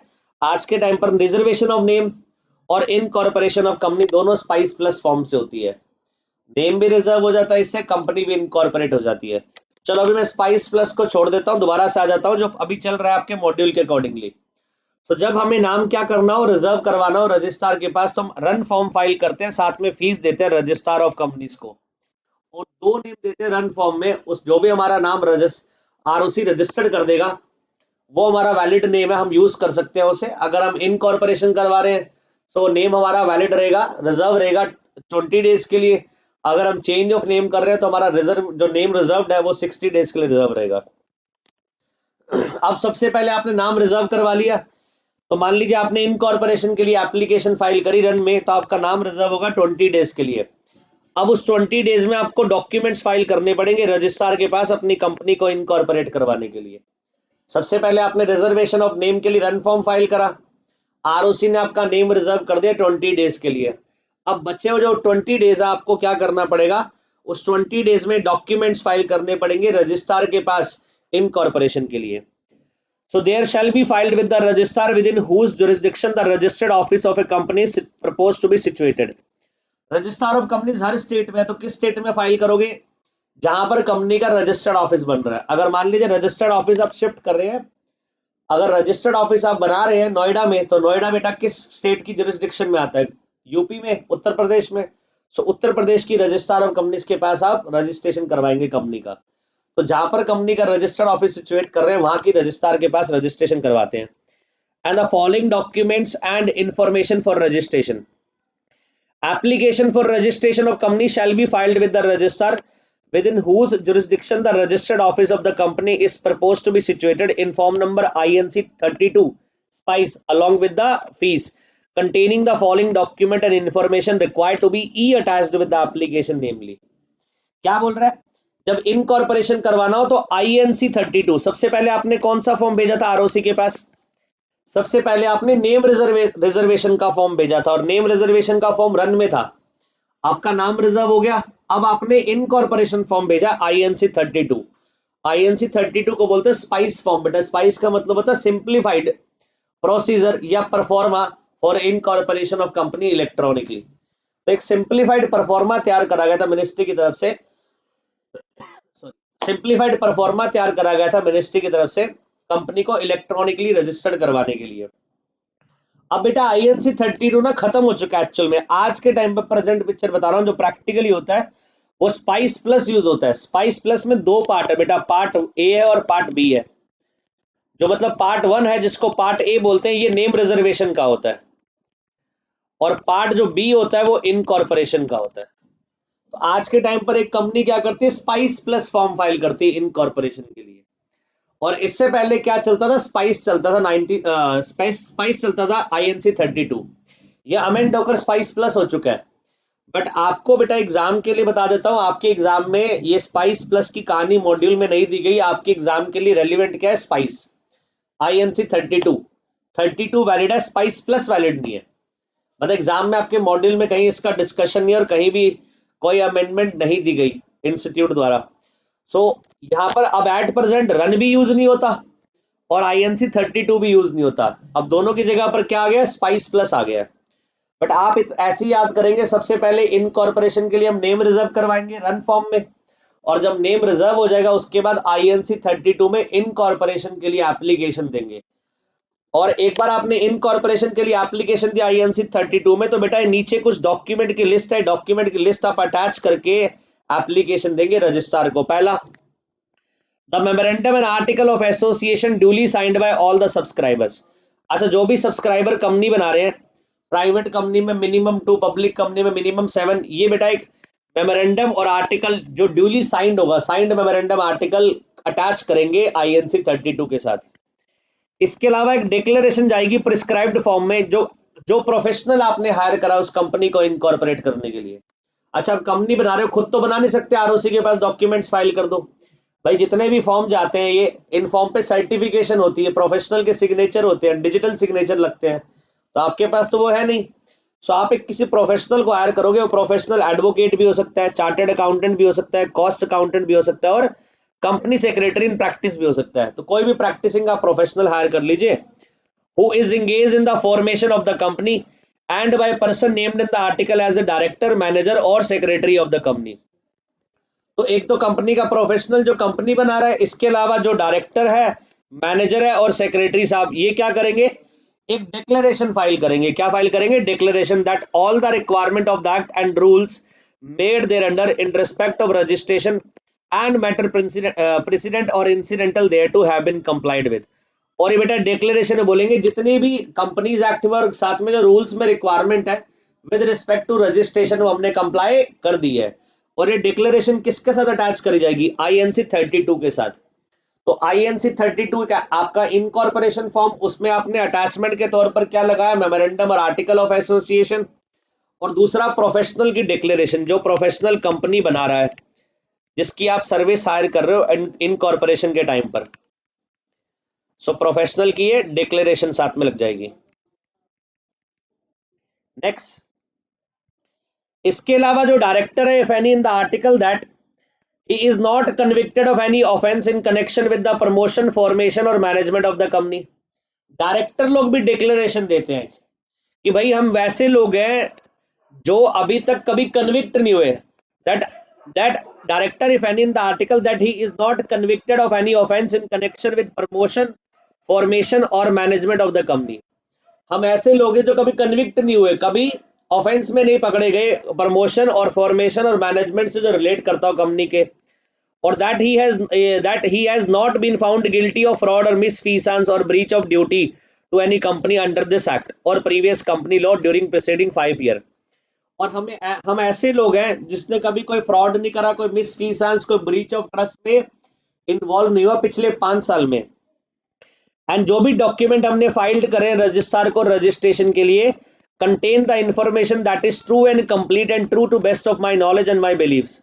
ये बता रहे कि जो भी हमने इंफॉर्मेशन, जो भी डॉक्यूमेंट दिए रजिस्ट्रार को रजिस्ट्रेशन के लिए, इनकॉर्पोरेशन के लिए, वो सारी ट्रू है, सारी complete and best of our knowledge and best of our believes है। और ये भी बेटा एक डिक्लेरेशन है, और ये भी डिक्लेरेशन कौन दे रहा है? ये प्रोफेशनल नहीं दे रहा है, ये डिक्लेरेशन कौन दे रहे हैं? ये डिक्लेरेशन डायरेक्टर दे रहे हैं कि हम ऐसे लोग हैं जो गिल्टी नहीं पाए गए पिछले 5 साल में किसी भी फ्रॉड में, किसी भी मिसफीसांस और ब्रीच ऑफ ड्यूटी और ब्रीच ऑफ ट्रस्ट में। सो ये डायरेक्टर की डिक्लेरेशन जा रही है, और ऊपर डिक्लेरेशन किसकी थी? प्रोफेशनल की। ये भी अटैच कर दी जाएगी किसके साथ? INC 32 के साथ। इसके अलावा address for correspondence till the registered office established, एक कॉरेस्पॉन्डेंस एड्रेस दीजिए, एक टेम्परेरी एड्रेस दीजिए जिस पर आपके साथ ROC कम्युनिकेट कर पाए जब तक आपका रजिस्टर्ड ऑफिस स्टैब्लिश ना हो जाए। As per companies act registered office बेटा इनकॉर्पोरेशन से 30 डेज के अंदर मैक्सिमम स्टैब्लिश हो जाना चाहिए। As per companies act incorporation से 30 डेज के अंदर रजिस्टर्ड ऑफिस स्टैब्लिश हो जाना चाहिए। अगर रजिस्टर्ड ऑफिस आपका पहले से स्टैब्लिश है तो इनकॉर्पोरेशन के वक्त ही हम बता देते हैं रजिस्टर्ड ऑफिस डिटेल्स, और अगर तब नहीं स्टैब्लिश, 30 डेज का हमारे पास मैक्सिमम टाइम है, तो हम क्या करते हैं? कॉरेस्पॉन्डेंस एड्रेस देते हैं। इसके अलावा पर्टिकुलर्स देते हैं, name, surname, family name, residential address, nationality और other particulars of every subscriber to memorandum along with the proof of identity. जितने भी सब्सक्राइबर जो है कंपनी जो बना रहे हैं उनका नाम, उनकी डिटेल्स, ठीक है जी, उनके नेम, उनकी नेशनैलिटी, सारी डिटेल्स ROC को जाती है along with the proof of identity. इसके अलावा particulars of interest of person mentioned in the article as first director of the company in the form of body corporate along with their consent to act as a director of the company in such a form and a manner। इसके अलावा जो भी first director है, उन first director का कोई भी interest है किसी और कंपनी में, किसी और बॉडी कॉर्पोरेट में, उनका कोई इंटरेस्ट है, किसी और कंपनी में डायरेक्टर है, किसी और फर्म में पार्टनर है, और बकायदा उनसे रिटर्न कंसेंट ली जाती है अपॉइंटमेंट होने के लिए एज डायरेक्टर, ये सारे के सारे डॉक्यूमेंट्स बेटा अटैच कर दी जाते हैं INC 32 के साथ, और INC 32 में डॉक्यूमेंट्स अटैच करके भेज दिए जाते हैं रजिस्ट्रार ऑफ कंपनीज को, और फिर रजिस्ट्रार ऑफ कंपनीज वहां से हमें क्या देती है? ए सर्टिफिकेट ऑफ इनकॉर्पोरेशन, एक डॉक्यूमेंट देती है जिसको बोलते हैं सर्टिफिकेट ऑफ इनकॉर्पोरेशन। बट बच्चों एट प्रेजेंट जो कहानी है इनकॉर्पोरेशन की काफी चेंज है, मैं उसमें नहीं जाना चाहूंगा जो एट प्रेजेंट जो चल रहा है अमेंडमेंट, बिकॉज आपके एग्जाम के लिए वो एप्लीकेबल नहीं है। तो आपके एग्जाम के लिए इतना ही याद रखिएगा, इनकॉर्पोरेशन करवाने के लिए नेम रिजर्व करवाते हैं जो, वो रन फॉर्म में करवाते हैं, फिर इनकॉर्पोरेशन के लिए INC 32 फॉर्म फाइल करते हैं, और INC 32 में नीचे लिखे बेटा ये बुलेट्स में सारे डॉक्यूमेंट्स को अटैच करके रजिस्ट्रार ऑफ कंपनीज के पास दे देते हैं। कितने दिन में? जितने दिन तक हमारा नेम रिजर्व था उतने दिन में हम डॉक्यूमेंट्स फाइल कर देंगे। फिर रजिस्ट्रार हमें क्या करता है? इशू कर देता है सर्टिफिकेट ऑफ इनकॉर्पोरेशन। आप डॉक्यूमेंट्स फाइल करोगे इनकॉर्पोरेशन के लिए, और ROC आपको क्या दे देगा? Certificate of incorporation. So registrar on the basis of documents and information filed under subsection 1 of section 7, जो भी आपने डॉक्यूमेंट फाइल करे रजिस्ट्रार को, registrar shall register all the document and information referred to in that subsection in the register। Registrar सारे document को क्या कर लेगा? रजिस्टर कर लेगा, and issue a certificate of incorporation, और आपको एक सर्टिफिकेट ऑफ इनकॉर्पोरेशन इशू कर देगा in the prescribed form to the effect that propose company is incorporated. और जिस दिन आपको सर्टिफिकेट मिल गया that your company is registered, एक बार आपको सर्टिफिकेट ऑफ इनकॉर्पोरेशन इशू हो गया, उस दिन आपकी कंपनी क्या हो जाएगी? रजिस्टर्ड हो जाएगी। From the date of incorporation mentioned in the certificate of incorporation, ये बेटा सेक्शन 9 में लिखा है, जो ये पैराग्राफ है ना, ये सेक्शन 9 का पैराग्राफ है, यहां नहीं पढ़ा रहा बिकॉज आगे सेक्शन 9 लिखा हुआ है। ये जो पैराग्राफ है, कौन सा पैराग्राफ है? सेक्शन 9 का पैराग्राफ है, और नीचे आप देखिए बेटा सेक्शन 9 मिलेगा आपको, ये देखिए सेक्शन 9 आज ही पढ़ने वाले हैं, तो रिपीट करने का फायदा नहीं है, अभी हम सेक्शन 9 पढ़ने वाले हैं। तो सेक्शन 7 सब सेक्शन 2 में आपको इतना समझ आ गया कि जब इनकॉर्पोरेशन के लिए हम डॉक्यूमेंट फाइल करते हैं, स्पाइस फॉर्म फाइल करते हैं रजिस्ट्रार को, तो रजिस्ट्रार उसके बेसिस पर हमारी कंपनी को रजिस्टर्ड करके एक सर्टिफिकेट ऑफ इनकॉर्पोरेशन देता है। अब जो सर्टिफिकेट ऑफ इनकॉर्पोरेशन हमें मिलता है ना बच्चों, वो कॉन्क्लूसिव एविडेंस होता है। याद करिए मैंने आपको बताया था दो तरह के एविडेंस होते हैं, दो तरह के एविडेंस होते हैं। अगर नहीं याद तो मैं आपको बता देता हूं, आज दो तरह के एविडेंस होते हैं। एक होता है प्राइमा फेशिय एविडेंस, एक होता है कॉन्क्लूसिव एविडेंस। दोबारा सुनो, एक होता है प्राइमा फेशिय एविडेंस, एक होता है कॉन्क्लूसिव एविडेंस। जो प्राइमा फेशिय एविडेंस होता है उसे हम चैलेंज कर सकते हैं कोर्ट में, पर जो कॉन्क्लूसिव एविडेंस है उसको हम कोर्ट में चैलेंज नहीं कर सकते। मतलब एक बार रजिस्ट्रार ऑफ कंपनीज ने हमें सर्टिफिकेट दे दिया इनकॉर्पोरेशन का, चाहे हमने एक्ट की पूरी रिक्वायरमेंट कंप्लाई नहीं करी और गलती से रजिस्ट्रार ने हमें रजिस्ट्रेशन सर्टिफिकेट दे दिया, हमने पूरी रिक्वायरमेंट नहीं की थी फुलफिल रजिस्ट्रेशन की, बट फिर भी रजिस्ट्रार ने गलती से हमें रजिस्ट्रेशन सर्टिफिकेट दे दिया, स्टिल इसको कोई कोर्ट में जाकर चैलेंज नहीं कर सकता कि ये कंपनी एग्जिस्ट नहीं करती, इस कंपनी को वाइंड अप करो या इस कंपनी को बंद करो। एक बार सर्टिफिकेट इशू हो गया तो डीम्ड कर लेते हैं, मान लेते हैं कि इस कंपनी ने सारी की सारी एक्ट की और रूल्स की रिक्वायरमेंट को कंप्लाई करा है और उसके बाद ही रजिस्टर्ड हुई है। और अगर कोई रिक्वायरमेंट अगर ओमिट रह जाती है, छूट जाती है कोई रिक्वायरमेंट, और स्टिल उसके बेसिस पर आरओसी रजिस्टर्ड कर देता है, फिर भी आप उस सर्टिफिकेट को कोर्ट में चैलेंज नहीं कर सकते, बिकॉज ये सर्टिफिकेट जो हमें इशूड हो रहा है, कौन सा सर्टिफिकेट है, कॉन्क्लूसिव एविडेंस है। कॉन्क्लूसिव मतलब which can not be challenge in a court in any ground, जो कोर्ट में किसी भी ग्राउंड पर क्या नहीं हो सकता, चैलेंज नहीं हो सकता। A certificate of incorporation given by the registrar, जो सर्टिफिकेट आपको रजिस्ट्रार ने दिया in respect of any association shall be conclusive evidence. तो जो भी सर्टिफिकेट आपको रजिस्ट्रार की तरफ से मिला है बेटा, वो कौन सा एविडेंस है, कॉन्क्लूसिव एविडेंस है, that all the requirement of the act have been complied with in respect to registration and matter precedent and incidental thereto. मानकर चलते हैं जितनी भी रिक्वायरमेंट एक्ट की कंप्लाई हो चुकी है, and that the association is a company authorized to be registered and duly registered under the act। और मानकर चलते हैं वो एसोसिएशन ऑथराइज और ड्यूली रजिस्टर्ड भी हो गई है। And certificate of incorporation is conclusive evidence that everything is in order as regard registration and that the company has come into existence from the earliest moment of the day of the incorporation stated therein, with the right and liability of a natural person competent to enter into contract. The validity of registration cannot be questioned after the issue of certificate। और ये बेटा decide हुआ था Jubilee Cotton Mills limited versus Lewis. Last line बड़ी important है जो पूरी बात बोल देती है कि जो वैलिडिटी है रजिस्ट्रेशन सर्टिफिकेट की, द वैलिडिटी ऑफ रजिस्ट्रेशन, किसका रजिस्ट्रेशन, कंपनी का, the validity of registration of the company can not be questioned, आप उस पर क्वेश्चन मार्क नहीं लगा सकते after the issue of certificate. तो अगर एक बार सर्टिफिकेट मिल गया इनकॉर्पोरेशन सर्टिफिकेट, तो उसकी वैलिडिटी पे आप कोई क्वेश्चन मार्क नहीं लगा सकते कि ये कंपनी एग्जिस्ट नहीं करती, इसने एक्ट की सारी रिक्वायरमेंट कंप्लीट नहीं करी है। हम मानकर चलते हैं, डीम्ड करके चलते हैं सारी एक्ट की रिक्वायरमेंट पूरी हुई है, तभी जाकर सर्टिफिकेट ऑफ इनकॉर्पोरेशन मिला है। This is all about certificate of incorporation is conclusive evidence. और एग्जाम के लिए बहुत इंपॉर्टेंट है कि सर्टिफिकेट ऑफ इनकॉर्पोरेशन कौन सा डॉक्यूमेंट है, एक कॉन्क्लूसिव एविडेंस डॉक्यूमेंट है, जिसको कोर्ट में किसी भी ग्राउंड पर चैलेंज नहीं करा जा सकता। तो पहला केस हमारा Jubilee Cotton Mills limited versus Lewis का समझ आ गया। एक और केस है मोसा वर्सेस अब्राहम। ये काफी बेटा ज्यादा पॉपुलर केस है, लैंडमार्क जजमेंट है। हुआ क्या, ध्यान से सुनिए। The memorandum of association of A company was signed by 2 adult and by guardian of the 5 other subscriber who were minor। भाई एक पब्लिक कंपनी बनाने के लिए 7 सब्सक्राइबर चाहिए थे। पब्लिक कंपनी बनाई जिसमें सिर्फ 2 अडल्ट ने साइन करा मेमोरेंडम को, और 5 माइनर थे, और 5 के माइनर के बिहाफ पर गार्जियन ने साइन कर दिए। ऑल तो कायदे से बेटा लॉ क्या बोलता है, सातों के सातों कॉम्पिटेंट होने चाहिए, मेजर होने चाहिए, बट यहाँ पर तो 2 मेजर थे, 5 कौन थे, गार्जियन, उन्होंने माइनर के बिहाफ पर साइन कर दिए।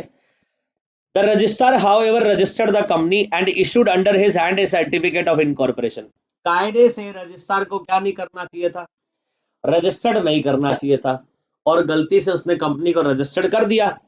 It was contended that the certificate of incorporation should be declared void. ये कहा गया कि सर्टिफिकेट को वॉइड डिक्लेयर कर दो बिकॉज ये एक्ट की रिक्वायरमेंट को पूरा नहीं कर रहा। हाउस ऑफ लॉर्ड ने क्या बोला, their lordship will assume that the condition of registration prescribed by the Indian companies act were not duly complied with, that there were no 7 subscriber to memorandum and that the registrar ought not to have granted the certificate। Registrar ने बोला हाँ जी 7 subscriber वाली house of Lord ने बोला कि हाँ registrar को registered नहीं करनी चाहिए थी कंपनी, 7 सब्सक्राइबर की यहाँ पर जो रिक्वायरमेंट थी वो तो कंप्लाई नहीं हुई। बट सर्टिफिकेट अगर इशू हो गया तो अब ये कंक्लूसिव है। For the all the purpose the certificate prevents anyone from alleging that company does not exist. अब एक बार सर्टिफिकेट इशू हो गया तो अब कोई चैलेंज नहीं कर सकता कंपनी एग्जिस्ट नहीं करती और कंपनी का रजिस्ट्रेशन वैलिड नहीं है। ऑल्दो रजिस्ट्रेशन ठीक नहीं है और रजिस्ट्रार को रजिस्टर्ड नहीं करना चाहिए था, रिजेक्ट करना चाहिए था क्योंकि 7 सब्सक्राइबर्स मेजर नहीं थे। But however registrar registered the company. अब इस ग्राउंड पर कोई भी जाकर कंपनी को चैलेंज नहीं कर सकता, कंपनी एग्जिस्ट नहीं करती ये बोलकर कि जो मेमोरेंडम था बेटा ड्यूली साइंड नहीं था। तो एक बार सर्टिफिकेट मिल जाए तो बेटा वो क्या होता है, कॉन्क्लूसिव एविडेंस होता है, उसको आप चैलेंज नहीं कर सकते। यहाँ पर भी क्या बोला कि उसको कोर्ट में आप चैलेंज नहीं कर सकते। अब उसको आप ये नहीं कह सकते कंपनी एग्जिस्ट नहीं करती और कंपनी का सर्टिफिकेट वॉइड डिक्लेयर किया जाए। एक बार इश्यूड हो गया, कंपनी एग्जिस्ट करती है, सर्टिफिकेट अब वैलिड है। नेक्स्ट केस देखिए, performing right society limited versus London theatre of varieties. It is for the purpose of incorporation only that certificate was made conclusive by the legislature and certificate cannot legalize the illegal object contained in the memorandum. Where the object of company is unlawful, it was held that the certificate of registration is not conclusive for this purpose। अच्छा हमने पढ़ा certificate क्या होता है, conclusive evidence होता है। ध्यान से सुनना, certificate of incorporation conclusive evidence है, हमने ये पढ़ा। कॉन्क्लूसिव एविडेंस का मतलब इसको आप कोर्ट में चैलेंज नहीं कर सकते। किस ग्राउंड पर, कि इनकॉर्पोरेशन प्रोसेस कंप्लीट नहीं हुआ, आप इसी ग्राउंड पर चैलेंज नहीं कर सकते। मतलब आप इनकॉर्पोरेशन प्रोसेस को क्वेश्चन नहीं कर सकते। हाँ जी, आप इनकॉर्पोरेशन प्रोसेस को चैलेंज नहीं कर सकते। बट अगर मान लीजिए कंपनी जो रजिस्टर्ड हुई है उसके ऑब्जेक्ट क्लोज में इलीगल ऑब्जेक्ट लिखा है, स्मगलिंग लिखा है, एक कंपनी इनकॉर्पोरेट हो गई, उसके ऑब्जेक्ट क्लोज में स्मगलिंग बिजनेस लिखा है और कंपनी तो बोलती है बिजनेस लॉफुल होना चाहिए, अब बिजनेस तो अनलॉफुल है उसके ऑब्जेक्ट क्लोज में, और उसने रजिस्ट्रार को डॉक्यूमेंट्स भेजे अलोंग विद मेमोरेंडम और रजिस्ट्रार ने कंपनी को रजिस्टर्ड कर दिया और कायदे से रजिस्ट्रार को रजिस्टर्ड नहीं करना चाहिए था। अब उसको वो बोलता है जी मेरा तो ऑब्जेक्ट लीगल हो गया। क्यों? क्योंकि सर्टिफिकेट अगर एक बार मिल जाता है, सर्टिफिकेट ऑफ इनकॉर्पोरेशन, तो वो कॉन्क्लूसिव एविडेंस है, उसको चैलेंज कर नहीं सकते। और मेरा ऑब्जेक्ट इलीगल था कंपनी का और आरओसी ने उसको सर्टिफाइड कर दिया, रजिस्टर्ड कर दिया, अब मेरा वो ऑब्जेक्ट इलीगल से लीगल हो गया। तो बेटा जजमेंट आई कि ये certificate of incorporation conclusive evidence है। मतलब हम किस चीज को क्वेश्चन मार्क नहीं कर सकते, इनकॉर्पोरेशन प्रोसेस को क्वेश्चन मार्क नहीं कर सकते। बट अगर आपके ऑब्जेक्ट इलीगल है, क्या इसको क्वेश्चन मार्क कर सकते हैं? यस, इसको तो क्वेश्चन मार्क कर सकते हैं। और जो चीज अनलॉफुल है वो अनलॉफुल रहेगी, सर्टिफिकेट ऑफ इनकॉर्पोरेशन मिलने के बाद ये लॉफुल नहीं हो जाएगी। बट हाँ, जो इनकॉर्पोरेशन प्रोसेस आपका था वो इनकॉर्पोरेशन प्रोसेस हम मानकर चलते हैं ड्यूली कंप्लाइड है, चाहे ना कंप्लाइड हुआ हो, और इस ग्राउंड पर कोई भी चैलेंज नहीं कर सकता। पर जो ऑब्जेक्ट है उस ऑब्जेक्ट को चैलेंज करा जा सकता है, और जो ऑब्जेक्ट इलीगल था वो ऑलवेज रिमेन्स इलीगल और अनलॉफुल, वो ऑब्जेक्ट आपका अनलॉफुल से लॉफुल नहीं होगा। तो ये बेटा डिसाइड हुआ था performing society limited versus London theatre of varieties. तो याद रखिएगा सर्टिफिकेट कॉन्क्लूसिव एविडेंस जरूर है, सिर्फ किस पर्पस के लिए, इनकॉर्पोरेशन पर्पस के लिए, कि इनकॉर्पोरेशन पूरा प्रोसेस कंप्लीट हुआ ना कि ऑब्जेक्ट के लिए। सो ये हमारा सेक्शन 7 सबसेक्शन 2 कंप्लीट हो गया है। आगे देखिए बच्चों, अब देखो बच्चों सेक्शन 7 सबसेक्शन 3 में allotment of corporate identity number. हमारी कंपनी जब रजिस्टर्ड हो जाती है तो हमने सब सेक्शन 2 में पढ़ा सर्टिफिकेट ऑफ इनकॉर्पोरेशन मिलता है। उस सर्टिफिकेट ऑफ इनकॉर्पोरेशन में बेटा एक कंपनी की इंडिविजुअल आइडेंटिटी होती है जिसे बोलते हैं कॉर्पोरेट आइडेंटिटी नंबर। अच्छा 21 डिजिट का बेटा इसको सिन नंबर बोलते हैं। 21 डिजिट का होता है ये सिन नंबर, मतलब कॉर्पोरेट आइडेंटिटी नंबर। ये मतलब कंपनी की आइडेंटिटी है 21 डिजिट की, जो हर कंपनी की अलग होगी, जितनी भी हिंदुस्तान में कंपनीज है उन सब कंपनी के 21 डिजिट जो होते हैं ये कॉर्पोरेट आइडेंटिटी नंबर सबके अलग होते हैं। और ये 21 डिजिट जो होते हैं कॉर्पोरेट आइडेंटिटी नंबर, ये सर्टिफिकेट ऑफ इनकॉर्पोरेशन जो मिलता है उसमें इंक्लूडेड होते हैं आरओसी की तरफ से। So section 7 subsection 3 of the Companies Act 2013 provides that on and from the date mentioned in certificate of incorporation, जिस दिन क्या हुआ है, जो डेट मेंशन है सर्टिफिकेट ऑफ इनकॉर्पोरेशन में, जिस दिन डेट वो सर्टिफिकेट मिला हमें, इशूड अंडर सबसेक्शन 2, एक तो बेटा वो मेल आया हमारे पास सर्टिफिकेट ऑफ इनकॉर्पोरेशन, इन certificate of incorporation registrar of companies की तरफ से, उस सर्टिफिकेट पे डेट लिखी होती है जिस दिन वो सर्टिफिकेट इशूड होता है अथॉरिटी द्वारा। तो जो भी डेट होती है बेटा issue, the registrar shall allot to the company a corporate identity number. उस इशूड डेट पे सर्टिफिकेट ऑफ इनकॉर्पोरेशन जब वो इशू कर रही है उसमें एक आइडेंटिटी नंबर इशू करती है रजिस्ट्रार, जिसको बोलते हैं corporate identity number, which shall be a distinct identity for the company and which shall also be included in the certificate। और ये डिस्टिंक्ट आइडेंटिटी है, बिल्कुल अलग आइडेंटिटी है और हर एक सर्टिफिकेट ऑफ इनकॉर्पोरेशन में इंक्लूड होती है। एंड ईच इंडियन कंपनी, चाहे लिस्टेड कंपनी हो चाहे अनलिस्टेड कंपनी हो, has a unique 21 digit, her company के 21 डिजिट यूनिक होते हैं, कॉर्पोरेट आइडेंटिटी नंबर जिसे बोलते हैं। With this is required to be quoted on all the forms, और ये हर फॉर्म पर मेंशन होना चाहिए। This is required to be quoted in all forms, जितने भी कंपनी के लेटर हेड होते हैं, बिल बुक्स होती है, जो ऑफिशियल लेटर्स है वहां पर सिन नंबर मेंशन होता है। Once the number is filed, the company details are automatically filled in e forms. जब हम इलेक्ट्रॉनिक फॉर्म फाइल करते हैं ना बेटा आरओसी को, तो उसमें एक ऑप्शन होता है प्री फिल का। प्री फिल में क्या होता है, अगर हम सिन नंबर डाल देंगे और प्री फिल पे क्लिक कर देंगे तो ऑटोमेटिकली सारी डिटेल्स फैच करके वहां पर डल जाती है ऑटोमेटिकली। मतलब हमें कंपनी का नाम, कंपनी का रजिस्टर्ड ऑफिस एड्रेस ये डालने की रिक्वायरमेंट नहीं होती। हम certificate of incorporation certificate sorry corporate identity number 21 digit का जो होता है सिन नंबर, वो हम सिन नंबर डालते हैं, प्री फिल ऑप्शन पे क्लिक करते हैं। जब हम ई फॉर्म फाइल करते हैं आरओसी को तो ऑटोमेटिकली डिटेल फैच कर लेता है system. So fill the company details are automatically filled in e-form issued by MCA are using pre-fill function। मैंने बताया ना pre-fill function हमें पे क्लिक करना होता है। If we look at more closer to company SIN number code, we will 21 digit alphanumeric code with the 6 parts। 6 part में 21 digit होगा, और ये 6 पार्ट में कैसे होगा, 21 डिजिट में होगा। कैसे? First character reveals whether the company is listed in stock market और not, or unlisted it refers to listing status। If the company is listed in stock exchange it will start with L, or if the company is not listed it will start with U। अगर company listed है तो उसको L उसका letter होता है पहला, और अगर अनलिस्टेड है तो हमेशा U लेटर होता है। और आज के टाइम पर हमेशा कंपनी अनलिस्टेड ही रजिस्टर्ड होती है। पहले के टाइम पर कभी था, वो सारी कहानी खत्म हो चुकी है। अब सिर्फ कंपनी ऑलवेज कैसे रजिस्टर्ड होगी, अनलिस्टेड। तो हमेशा उसको कौन सा स्टेटस मिलेगा, सबसे पहले पहला डिजिट क्या होगा, U या L, और U होता है हमेशा। फिर उसके बाद नेक्स्ट जो 5 न्यूमेरिकल डिजिट होते हैं, 5 डिजिट बताते हैं इंडस्ट्री का कोड, किस इंडस्ट्री में फंक्शन कर रही है। And MC has their own categorisation in this regard. इसमें हमारा कोई रोल नहीं, हमें नहीं पता होता बेटा। एक एमसी ने, मिनिस्ट्री ऑफ कॉर्पोरेट अफेयर्स ने 5 डिजिट बेटा रखे हैं, इंडस्ट्री वाइज कोड दिए गए हैं। फार्मास्यूटिकल बिजनेस में जा रहे हो तो अलग 5 डिजिट कोड होगा, टेक्सटाइल बिजनेस में जा रहे हो तो 5 डिजिट का कोड अलग होता है, स्टील बिजनेस में जा रहे हो तो 5 डिजिट का कोड अलग होता है। इसके अलावा 2 डिजिट और होते हैं बेटा, वो 2 डिजिट बताते हैं registered office and with which the ROC registered the company. जैसे अगर कंपनी क्या होता है, कंपनी अगर दिल्ली में रजिस्टर्ड है तो बेटा डीएल मिलेगा, यूपी में रजिस्टर्ड है तो यूपी, अगर हिमाचल प्रदेश में तो एचपी। आपने गाड़ियों के नंबर देखे हैं, तो उसी तरह से जैसे गाड़ियों के नंबर होते हैं बेटा, जो प्लेट होती है बेटा, नंबर प्लेट होती है गाड़ियों के नंबर की, उस पर 2 डिजिट होते हैं बेटा, वो स्टेट वाइज बताते हैं कहाँ रजिस्टर्ड है गाड़ी। तो इसी तरह से 2 डिजिट बताएंगे कहाँ पर कंपनी रजिस्टर्ड है। अच्छा, इसके अलावा 4 डिजिट भी होते हैं। 4 डिजिट बताते हैं ईयर ऑफ इनकॉर्पोरेशन। अगर कंपनी 2010 में बनी है तो 2010, 2019 में बनी है 2019, 4 डिजिट हो गए ना ये।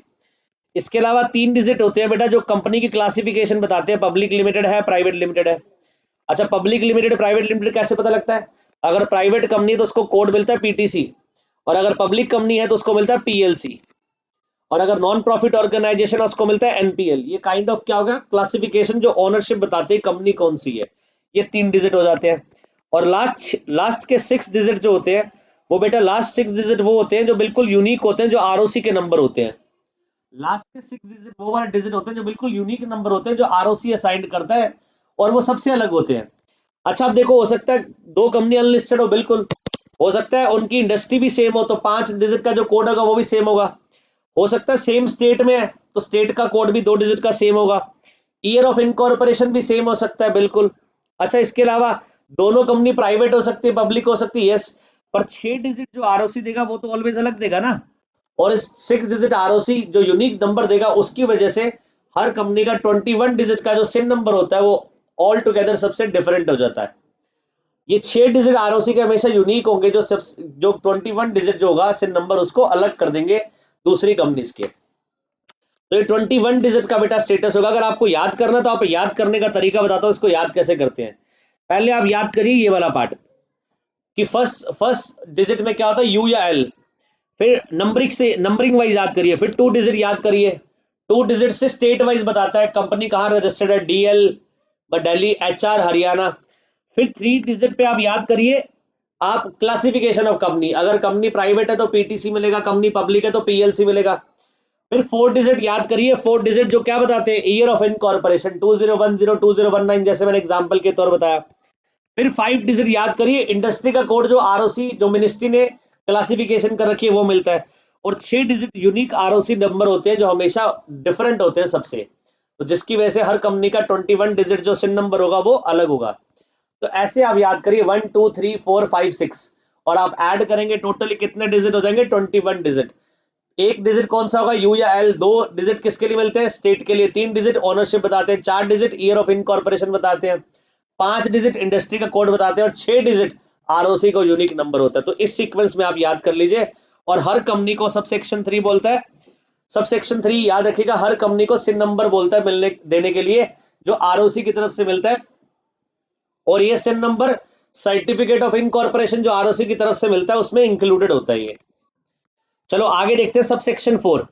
सेक्शन 7 सब सेक्शन 3 खत्म हो गया। अब आता है section 7 sub section 4, maintenance of copies of all documents and information. The company shall maintain and preserve at its registered office copies of all document and information as originally filed till its dissolution. अच्छा, company ने जो भी document file करे registration के वक्त, जो भी original document file करे थे रजिस्ट्रेशन के वक्त, कंपनी को उसे संभाल कर रखना है, प्रिजर्व करके रखना है अपने रजिस्टर्ड ऑफिस पर। कब तक, डिसोल्यूशन तक। सब सेक्शन 4 ये बोलता है कौन से डॉक्यूमेंट फाइल करे थे इंफॉर्मेशन पे। याद करिए कंपनी ने क्या करा था, सारे के सारे पर्टिकुलर्स फाइल करे थे, सब्सक्राइबर्स के प्रूफ ऑफ आइडेंटिटी दिए थे, डायरेक्टर की कंसेंट लेटर दी थी, डायरेक्टर्स के प्रूफ दिए थे आइडेंटिटी। ये सारे डॉक्यूमेंट जो आरओसी को दिए थे इनकॉर्पोरेशन के टाइम पर एक कंपनी रजिस्टर्ड करवाने के लिए, सेक्शन 7 सब सेक्शन 4 बोलता है वो सारे के सारे डॉक्यूमेंट जो ओरिजिनली फाइल थे at the time of incorporation उसे मेंटेन करके रखा जाएगा कंपनी के रजिस्टर्ड ऑफिस पर जब तक कंपनी डिसॉल्व ना हो जाए। कोई डाउट। अब आता है सेक्शन 7 सब सेक्शन 5। और सेक्शन 7 सब सेक्शन 5 क्या बोलता है, फर्निशिंग ऑफ फॉल्स और इनकरेक्ट इंफॉर्मेशन और suppression of material fact at the time of incorporation. मान लीजिए इनकॉर्पोरेशन के वक्त आपने आरओसी को फॉल्स इंफॉर्मेशन दी, इनकरेक्ट इंफॉर्मेशन दी या सप्रेस करे, मटेरियल फैक्ट छुपाए, तो फिर तो कह रहा है इफ एनी पर्सन फर्निशेस, अगर कोई पर्सन फर्निश करा एनी फॉल्स और incorrect particulars of any information. आप फॉल्स पर्टिकुलर दे रहे हो, इनकरेक्ट पर्टिकुलर्स, अपनी डिटेल्स आप गलत बता रहे हो, और सप्रेस एनी मटेरियल इंफॉर्मेशन, और आप अपनी इंफॉर्मेशन छुपा रहे हो, of which he is aware in any of document filed with the registrar in relation to registration of company। जो आपको पता है कि आप छुपा रहे हो या डॉक्यूमेंट आपकी जो पर्टिकुलर्स आप बता रहे हो गलत बता रहे हो, ये आपको अवेयरनेस है, नॉलेज है, फिर भी आप ऐसा कर रहे हो, तो कह रहा है he shall be liable for action for fraud under section 447। तो कंपनीज एक्ट में बेटा एक सेक्शन है सेक्शन 447, और सेक्शन 447 में फ्रॉड की लाइबिलिटी आती है। ये सेक्शन तब लगता है जब फ्रॉड हो रहा हो, और इसमें फ्रॉड की लाइबिलिटी होती है। तो सेक्शन 7 सब सेक्शन 5 बोलता है अगर इनकॉर्पोरेशन के टाइम पर अगर फॉल्स इंफॉर्मेशन दी गई, इनकरेक्ट इंफॉर्मेशन दी गई और मटेरियल फैक्ट्स छुपाए गए, तो सेक्शन 447 में फ्रॉड की लाइबिलिटी आएगी उस पर्सन के ऊपर जिस पर्सन ने फॉल्स और इनकरेक्ट इंफॉर्मेशन दी और सप्रेस करे मटेरियल इंफॉर्मेशन। कोई डाउट, समझ आ गया बच्चों। ये हमारा सेक्शन 7 सब सेक्शन 5 कंप्लीट हो गया। अब आता है section 7 sub section 6, company already incorporated by furnishing false or incorrect information or representation by suppressing any material facts। Section 7 sub section 5 और सब सेक्शन 6 में माइन्यूट से डिफरेंस है, पहले पढ़ते हैं फिर देखेंगे डिफरेंस।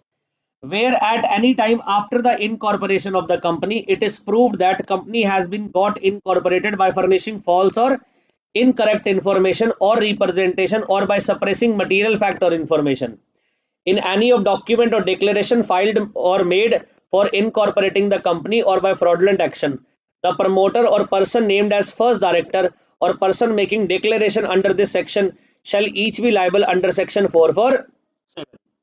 पहली बात तो बेटा यहां पर क्या बोला था, इफ एनी पर्सन, और कब, at the time of incorporation. Section 7 sub section 5 की लाइबिलिटी कब आती है, जब इनकॉर्पोरेशन के टाइम पर आरओसी को पता लग जाए आपने फॉल्स और इनकरेक्ट इंफॉर्मेशन दी है। और सेक्शन 7 सब सेक्शन 6 कहता है where at any time after the incorporation of company, मतलब इनकॉर्पोरेशन हो चुका है उसके बाद आरओसी को पता लगा कि आपने इंफॉर्मेशन फॉल्स दी थी, इनकरेक्ट दी थी। ये बात समझ आई बेटा, डिफरेंस समझ आया। सेक्शन 7 सब सेक्शन 5 में जो फॉल्स और इनकरेक्ट इंफॉर्मेशन है वो कब दे रहे हैं, at the time of incorporation के वक्त हम फॉल्स इंफॉर्मेशन दे रहे हैं। और सेक्शन 7 सब सेक्शन 6 में क्या हो रहा है, आफ्टर द इनकॉर्पोरेशन पता लग रहा है रजिस्ट्रार को कि इंफॉर्मेशन जो दी थी फॉल्स थी, इनकरेक्ट थी और छुपाई थी। तो उस केस में बेटा जो कंपनी के प्रमोटर होंगे और person named as first director, जो फर्स्ट डायरेक्टर होंगे, और जिस पर्सन ने डिक्लेरेशन दी थी कंपनी बनाने के लिए, जो प्रोफेशनल था बेटा, याद करिए इनकॉर्पोरेशन करते समय प्रोफेशनल भी डिक्लेरेशन देता है। हाँ जी, देता है ना प्रोफेशनल डिक्लेरेशन। तो कह रहा है ये हर पर्सन, तीनों लायबल होंगे सेक्शन 447 में फ्रॉड में।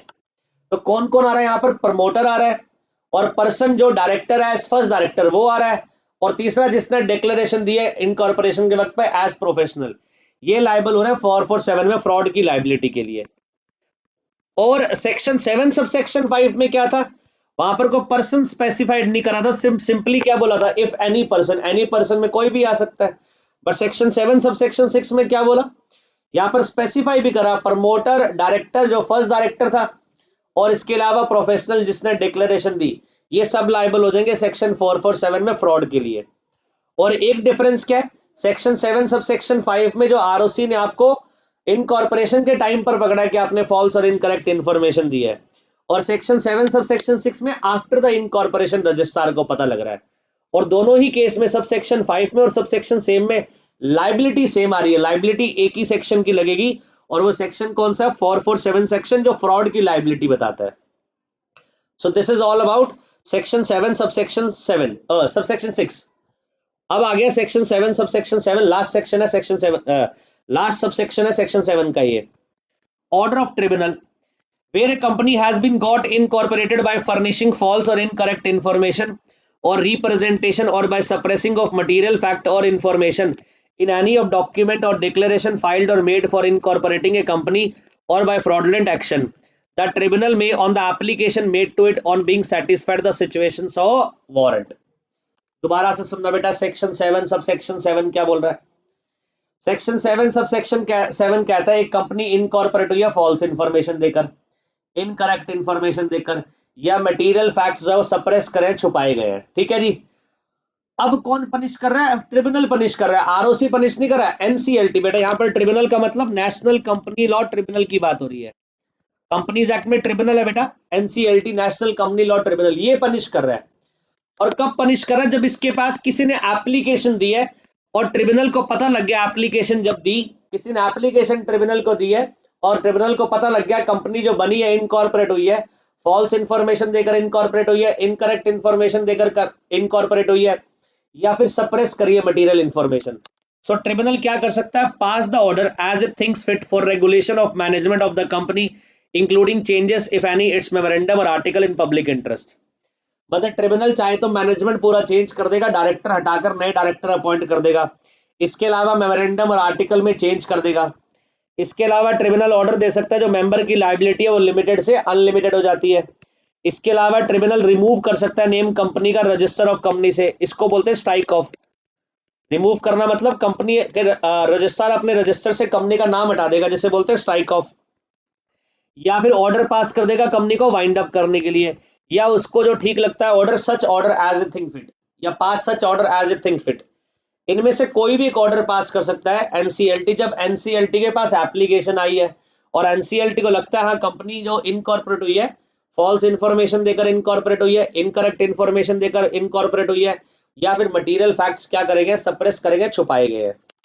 बट कोई भी ऑर्डर पास करने से पहले, provided that before making any order, कोई भी ऑर्डर पास करने से पहले कंपनी एक reasonable opportunity of being heard देगी in the matter. Natural justice बोलते हैं बेटा एक इसे। नेचुरल जस्टिस का मैंने प्रॉपर, नेचुरल जस्टिस का मीनिंग कोई भी एक्शन लेने से पहले प्रॉपर एनसीएलटी कंपनी को नोटिस देगा और बताएगा कि आपके अगेंस्ट में ये लाइबिलिटी इंपोज करने वालों, आप बताओ कि लाइबिलिटी क्यों इंपोज ना हो, और उसमें रीजन बताए जाएंगे। तो एक मौका दी जा रहा है अपनी सफाई में रिप्रेजेंटेशन देने का उन लोगों को जिन लोगों के अगेंस्ट लाइबिलिटी सेक्शन 7 सबसेक्शन 7 में आ रही है। और tribunal shall take into consideration the transaction entered into by the company including the obligation if any contracted for payment of any liability. और कोई भी एक्शन लेने से पहले ट्रिब्यूनल सेक्शन 7 सबसेक्शन 7 में सारी चीज चेक करेगा। जो कंपनी की लाइबिलिटी ऑलरेडी क्रिएट हो रखी है वो भी देखेगा कितनी लाइबिलिटी क्रिएट हो रखी है। अगर मैं कंपनी को वाइंड अप कर देता हूँ, स्ट्राइक ऑफ कर देता हूँ, उससे कंपनी के ऊपर क्या इंपैक्ट आएगा, इन सब फैक्टर को कंसीडर करने के बाद ही वो सेक्शन 7 सबसेक्शन 7 में कोई ऑर्डर पास करेगा। सो ये बेटा सेक्शन 7 हमारा कंप्लीट हो चुका है। सेक्शन 7 सबसेक्शन 1 में हमने इनकॉर्पोरेशन प्रोसेस पढ़ा था। सेक्शन 7 सबसेक्शन 1 में हमने इनकॉर्पोरेशन पढ़ा था। सेक्शन 7 सबसेक्शन 2 में सर्टिफिकेट दिया आरओसी ने इनकॉर्पोरेशन का, certificate of incorporation. Section 7 subsection 3 में आरओसी ने सिन नंबर दिया, corporate identity number. Section 7 subsection 4 बोलता है जो भी डॉक्यूमेंट आरओसी को हमने फाइल करे थे इनकॉर्पोरेशन के टाइम पर उसे हम प्रिजर्व करके रखेंगे टिल डिसोल्यूशन तक।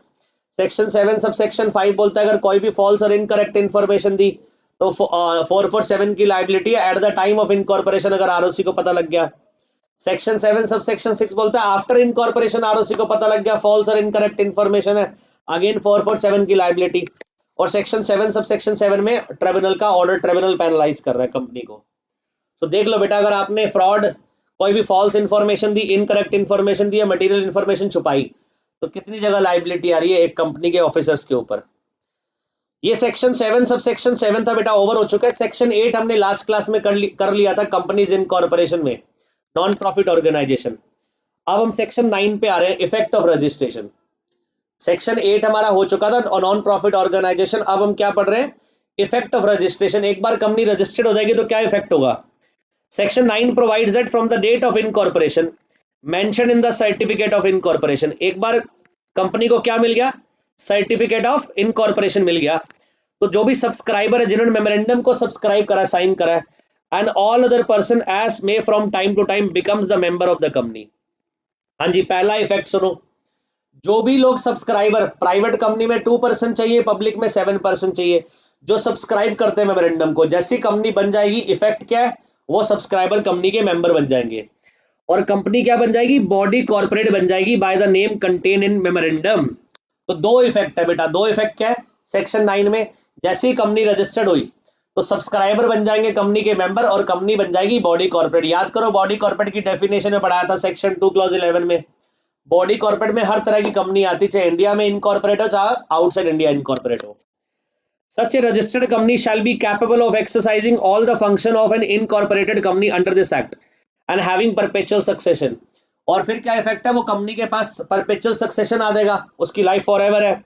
Power to acquire, hold and dispose of property both movable and immovable, फिर वो कंपनी प्रॉपर्टी भी होल्ड कर सकती है, मूवेबल भी और इमूवेबल भी, टेंजिबल भी और इनटेंजिबल भी, कॉन्ट्रैक्ट भी कर सकती है, स्यू भी कर सकती है, बी स्यूड भी कर सकती है बाय द सैड नेम, जब एक बार कंपनी रजिस्टर्ड हो जाएगी। सो रजिस्ट्रेशन का इफेक्ट बताया, अगर एक बार कंपनी रजिस्टर्ड हो जाए तो जो सब्सक्राइबर्स होते हैं बेटा, जो सब्सक्राइबर्स जो मेमोरेंडम को सब्सक्राइब करते हैं, ये सब्सक्राइबर बन जाते हैं मेंबर। और दूसरा इफेक्ट क्या है, कंपनी बन जाती है बॉडी कॉर्पोरेट और कंपनी बन जाएगी सेपरेट लीगल एंटिटी, फिर कंपनी का परपेचुअल सक्सेशन है, कॉमन सील मिल जाएगी, वो ऑप्शनल होता है बेटा। इसके अलावा कंपनी प्रॉपर्टी एक्वायर कर सकती है, कंपनी स्यू भी कर सकती है। ये सारे के सारे बेटा इफेक्ट्स हैं रजिस्ट्रेशन के। कोई डाउट यहां तक। अभी बेटा 3 केस स्टडीज है इफेक्ट सेक्शन 9 के ऊपर, इफेक्ट ऑफ रजिस्ट्रेशन के ऊपर। From the date of incorporation mention in certificate company becomes a legal person separate from the incorporation. एक बार कंपनी रजिस्टर्ड हो जाती है तो कंपनी क्या बन जाती है, सेपरेट पर्सन बन जाती है, किससे, उसके मेंबर से, लीगल पर्सन बन जाती है। and there comes into existence a binding contract between the company and its member. और बेटा कंपनी और मेंबर के बीच में एक बाइंडिंग कॉन्ट्रैक्ट है, and evidence by the memorandum and article of association. और वो बाइंडिंग कॉन्ट्रैक्ट क्या है? Memorandum and article of association. जो भी मेमोरेंडम आर्टिकल में लिखा है वो कंपनी को भी कंप्लाई करना है और सेम टाइम पर मेंबर को भी कंप्लाई करना है। Harinagar sugar mills limited versus SS Jhunjhunuwala, ये डिसाइड हुआ था इस केस में। It has perpetual existence, company का परपेचुअल एग्जिस्टेंस है, unless it is dissolved by liquidated और stuck out of the register. जब तक कंपनी वाइंड अप ना चले जाए, डिसॉल्व ना हो जाए, स्ट्राइक ऑफ ना हो जाए, तब तक कंपनी का परपेचुअल सक्सेशन है। A share holder who buys share does not buy any interest in the property of the company. और जो शेयर होल्डर शेयर बाय करेंगे कंपनी का, उसका कंपनी की प्रॉपर्टी में कोई लेना देना नहीं है, वो प्रॉपर्टी कंपनी की, उस कंपनी की प्रॉपर्टी में कोई हिस्सा नहीं है। But in certain cases writ petition will be maintainable bye the company और इट्स शेयर होल्डर। कुछ केस में रिट पिटीशन एंटरटेन कर ली जाती है। ये सारी बातें बेटा आपने पहले ही पढ़ी हुई है फीचर्स में। एक केस और हुआ था, state Trading Corporation of India versus commercial tax officer.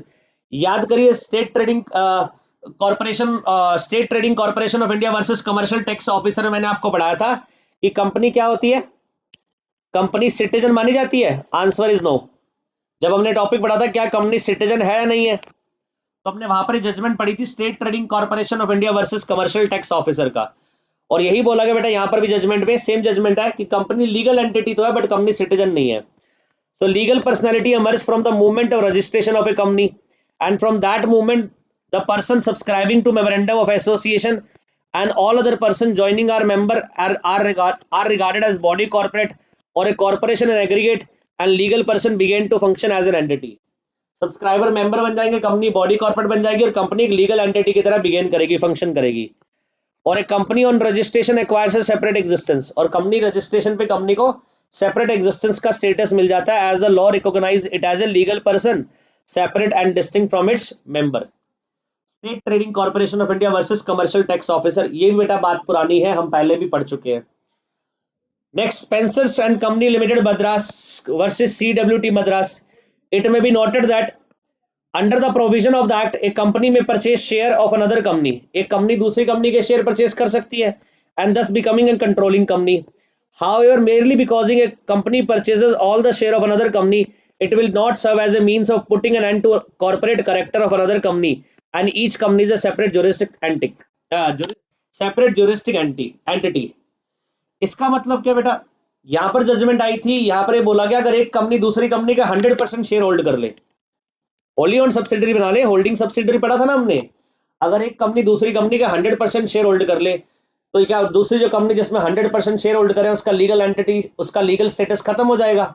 नहीं भाई, जो कंपनी होल्ड कर रही है उस कंपनी में शेयर 100%, बस वो उसकी मेंबर है, उस कंपनी का अलग स्टेटस है। कंपनी तो लीगल एंटिटी है, सेपरेट लीगल एंटिटी है जो अलग मानी जाती है मेंबर से। सो इवन इफ एक कंपनी के 100% शेयर दूसरी कंपनी होल्ड कर रही है, तब भी वो कंपनी क्या मानी जाएगी? सेपरेट पर्सन मानी जाएगी। ये हमने सेपरेट लीगल एंटिटी जब पढ़ा था तो एक केस ऐसे ही पढ़ा था हमने, Salomon versus Salomon and company limited, वहां पर भी जजमेंट में यही आया था। और last, heavy electrical union versus state of Bihar. has been stated above, the law recognize such a company as a juristic person separate and distinct from its member. The mere fact that entire share capital has been controlled by central government and all the share are held by President of India and other officer of the central government does not make any difference in the position of registered company and does not make a company as an agent either of president or central government. ये हमने government company में पढ़ा था। अगर government किसी company में 100% hold कर ले या more than 50% paid up share capital hold कर ले तो वो गवर्नमेंट कंपनी मानी जाती है। That does not mean that वो गवर्नमेंट कंपनी का एजेंट है और गवर्नमेंट की एस्टैब्लिशमेंट है। याद ऐसे कुछ हमने ये केस सेम पढ़ा था कि अगर एक कंपनी में गवर्नमेंट की होल्डिंग है तो वो गवर्नमेंट कंपनी तो बन जाएगी, बट वो गवर्नमेंट की ना तो एजेंट मानी जाएगी ना गवर्नमेंट की एस्टैब्लिशमेंट मानी जाएगी। गवर्नमेंट उसकी मेंबर और कंपनी एक सेपरेट लीगल एंटिटी है जो अपने मेंबर से अलग है। तो ये चारों के चारों केसेस बेटा कहीं ना कहीं पहले भी डिस्कस हो चुके हैं, बस यहाँ पर सेंस अलग था, यहाँ पर इफेक्ट ऑफ रजिस्ट्रेशन के बारे में बताया गया था। सेक्शन 10 लास्ट सेक्शन है, binding effect of registered memorandum और आर्टिकल। जब कंपनी को रजिस्टर्ड करवाते हैं और मेमोरेंडम और आर्टिकल हमारा रजिस्टर्ड हो जाता है आरओसी के पास, तो उसका इफेक्ट क्या है? रजिस्टर्ड हो जाता है जब मेमोरेंडम और आर्टिकल, तो उसका बाइंडिंग इफेक्ट आता है कंपनी के ऊपर और मेंबर के ऊपर। एक बार कंपनी का मेमोरेंडम और आर्टिकल रजिस्ट्रार के पास रजिस्टर्ड हो जाए तो उसका कौन सा इफेक्ट है? Binding effect. Once the memorandum or article are registered with the ROC, they shall bind the company and the member. उसका बाइंडिंग इफेक्ट है, जो भी मेमोरेंडम और आर्टिकल में लिखा है वो मेंबर को भी कंप्लाई करना है और कंपनी को भी कंप्लाई करना है, to the same extent as if the MOA and AOA had been signed by the company and by each member. ऐसे माना जाता है कि जैसे मेमोरेंडम और आर्टिकल एक कॉन्ट्रैक्ट हुआ है कंपनी और मेंबर के बीच में, और जो भी कंडीशन मेमोरेंडम और आर्टिकल में लिखी है वो कंपनी के ऊपर भी बाइंड होती है और मेंबर के ऊपर भी बाइंड होती है। So if MOA contains any condition, then it is duty on the part of the member to follow those conditions. तो अगर मेंबर के लिए कोई बात बोली गई, मेंबर को भी कंप्लाई करनी, कंपनी के लिए कोई बात बोली गई, कंपनी को भी कंप्लाई करनी है।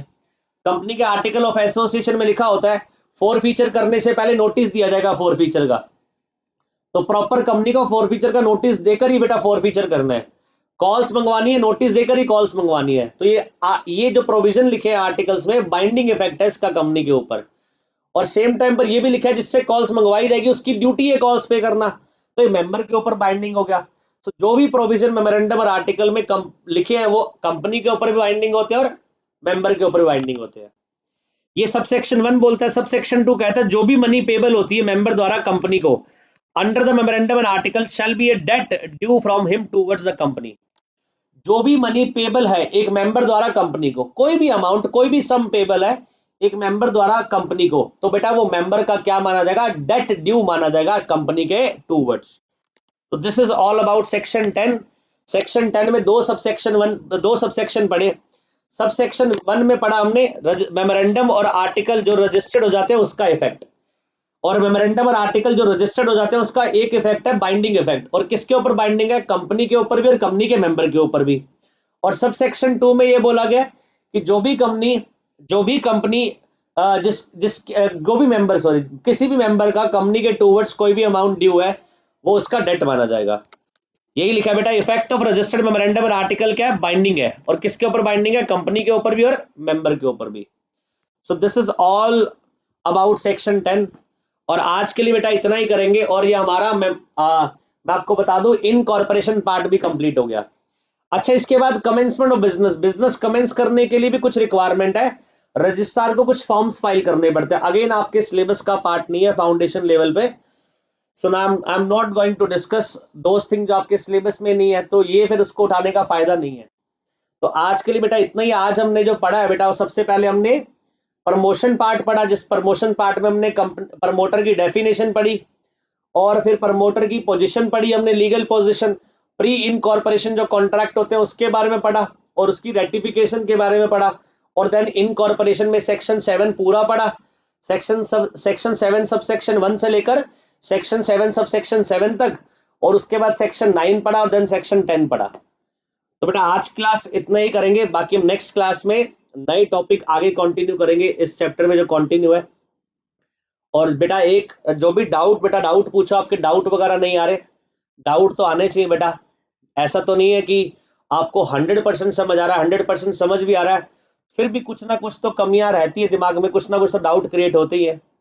मैं अच्छा पढ़ा रहा हूँ, मुझे पता है, मुझे बहुत आपको समझ आ रहा है अच्छे से, ये बात बिल्कुल फैक्ट है।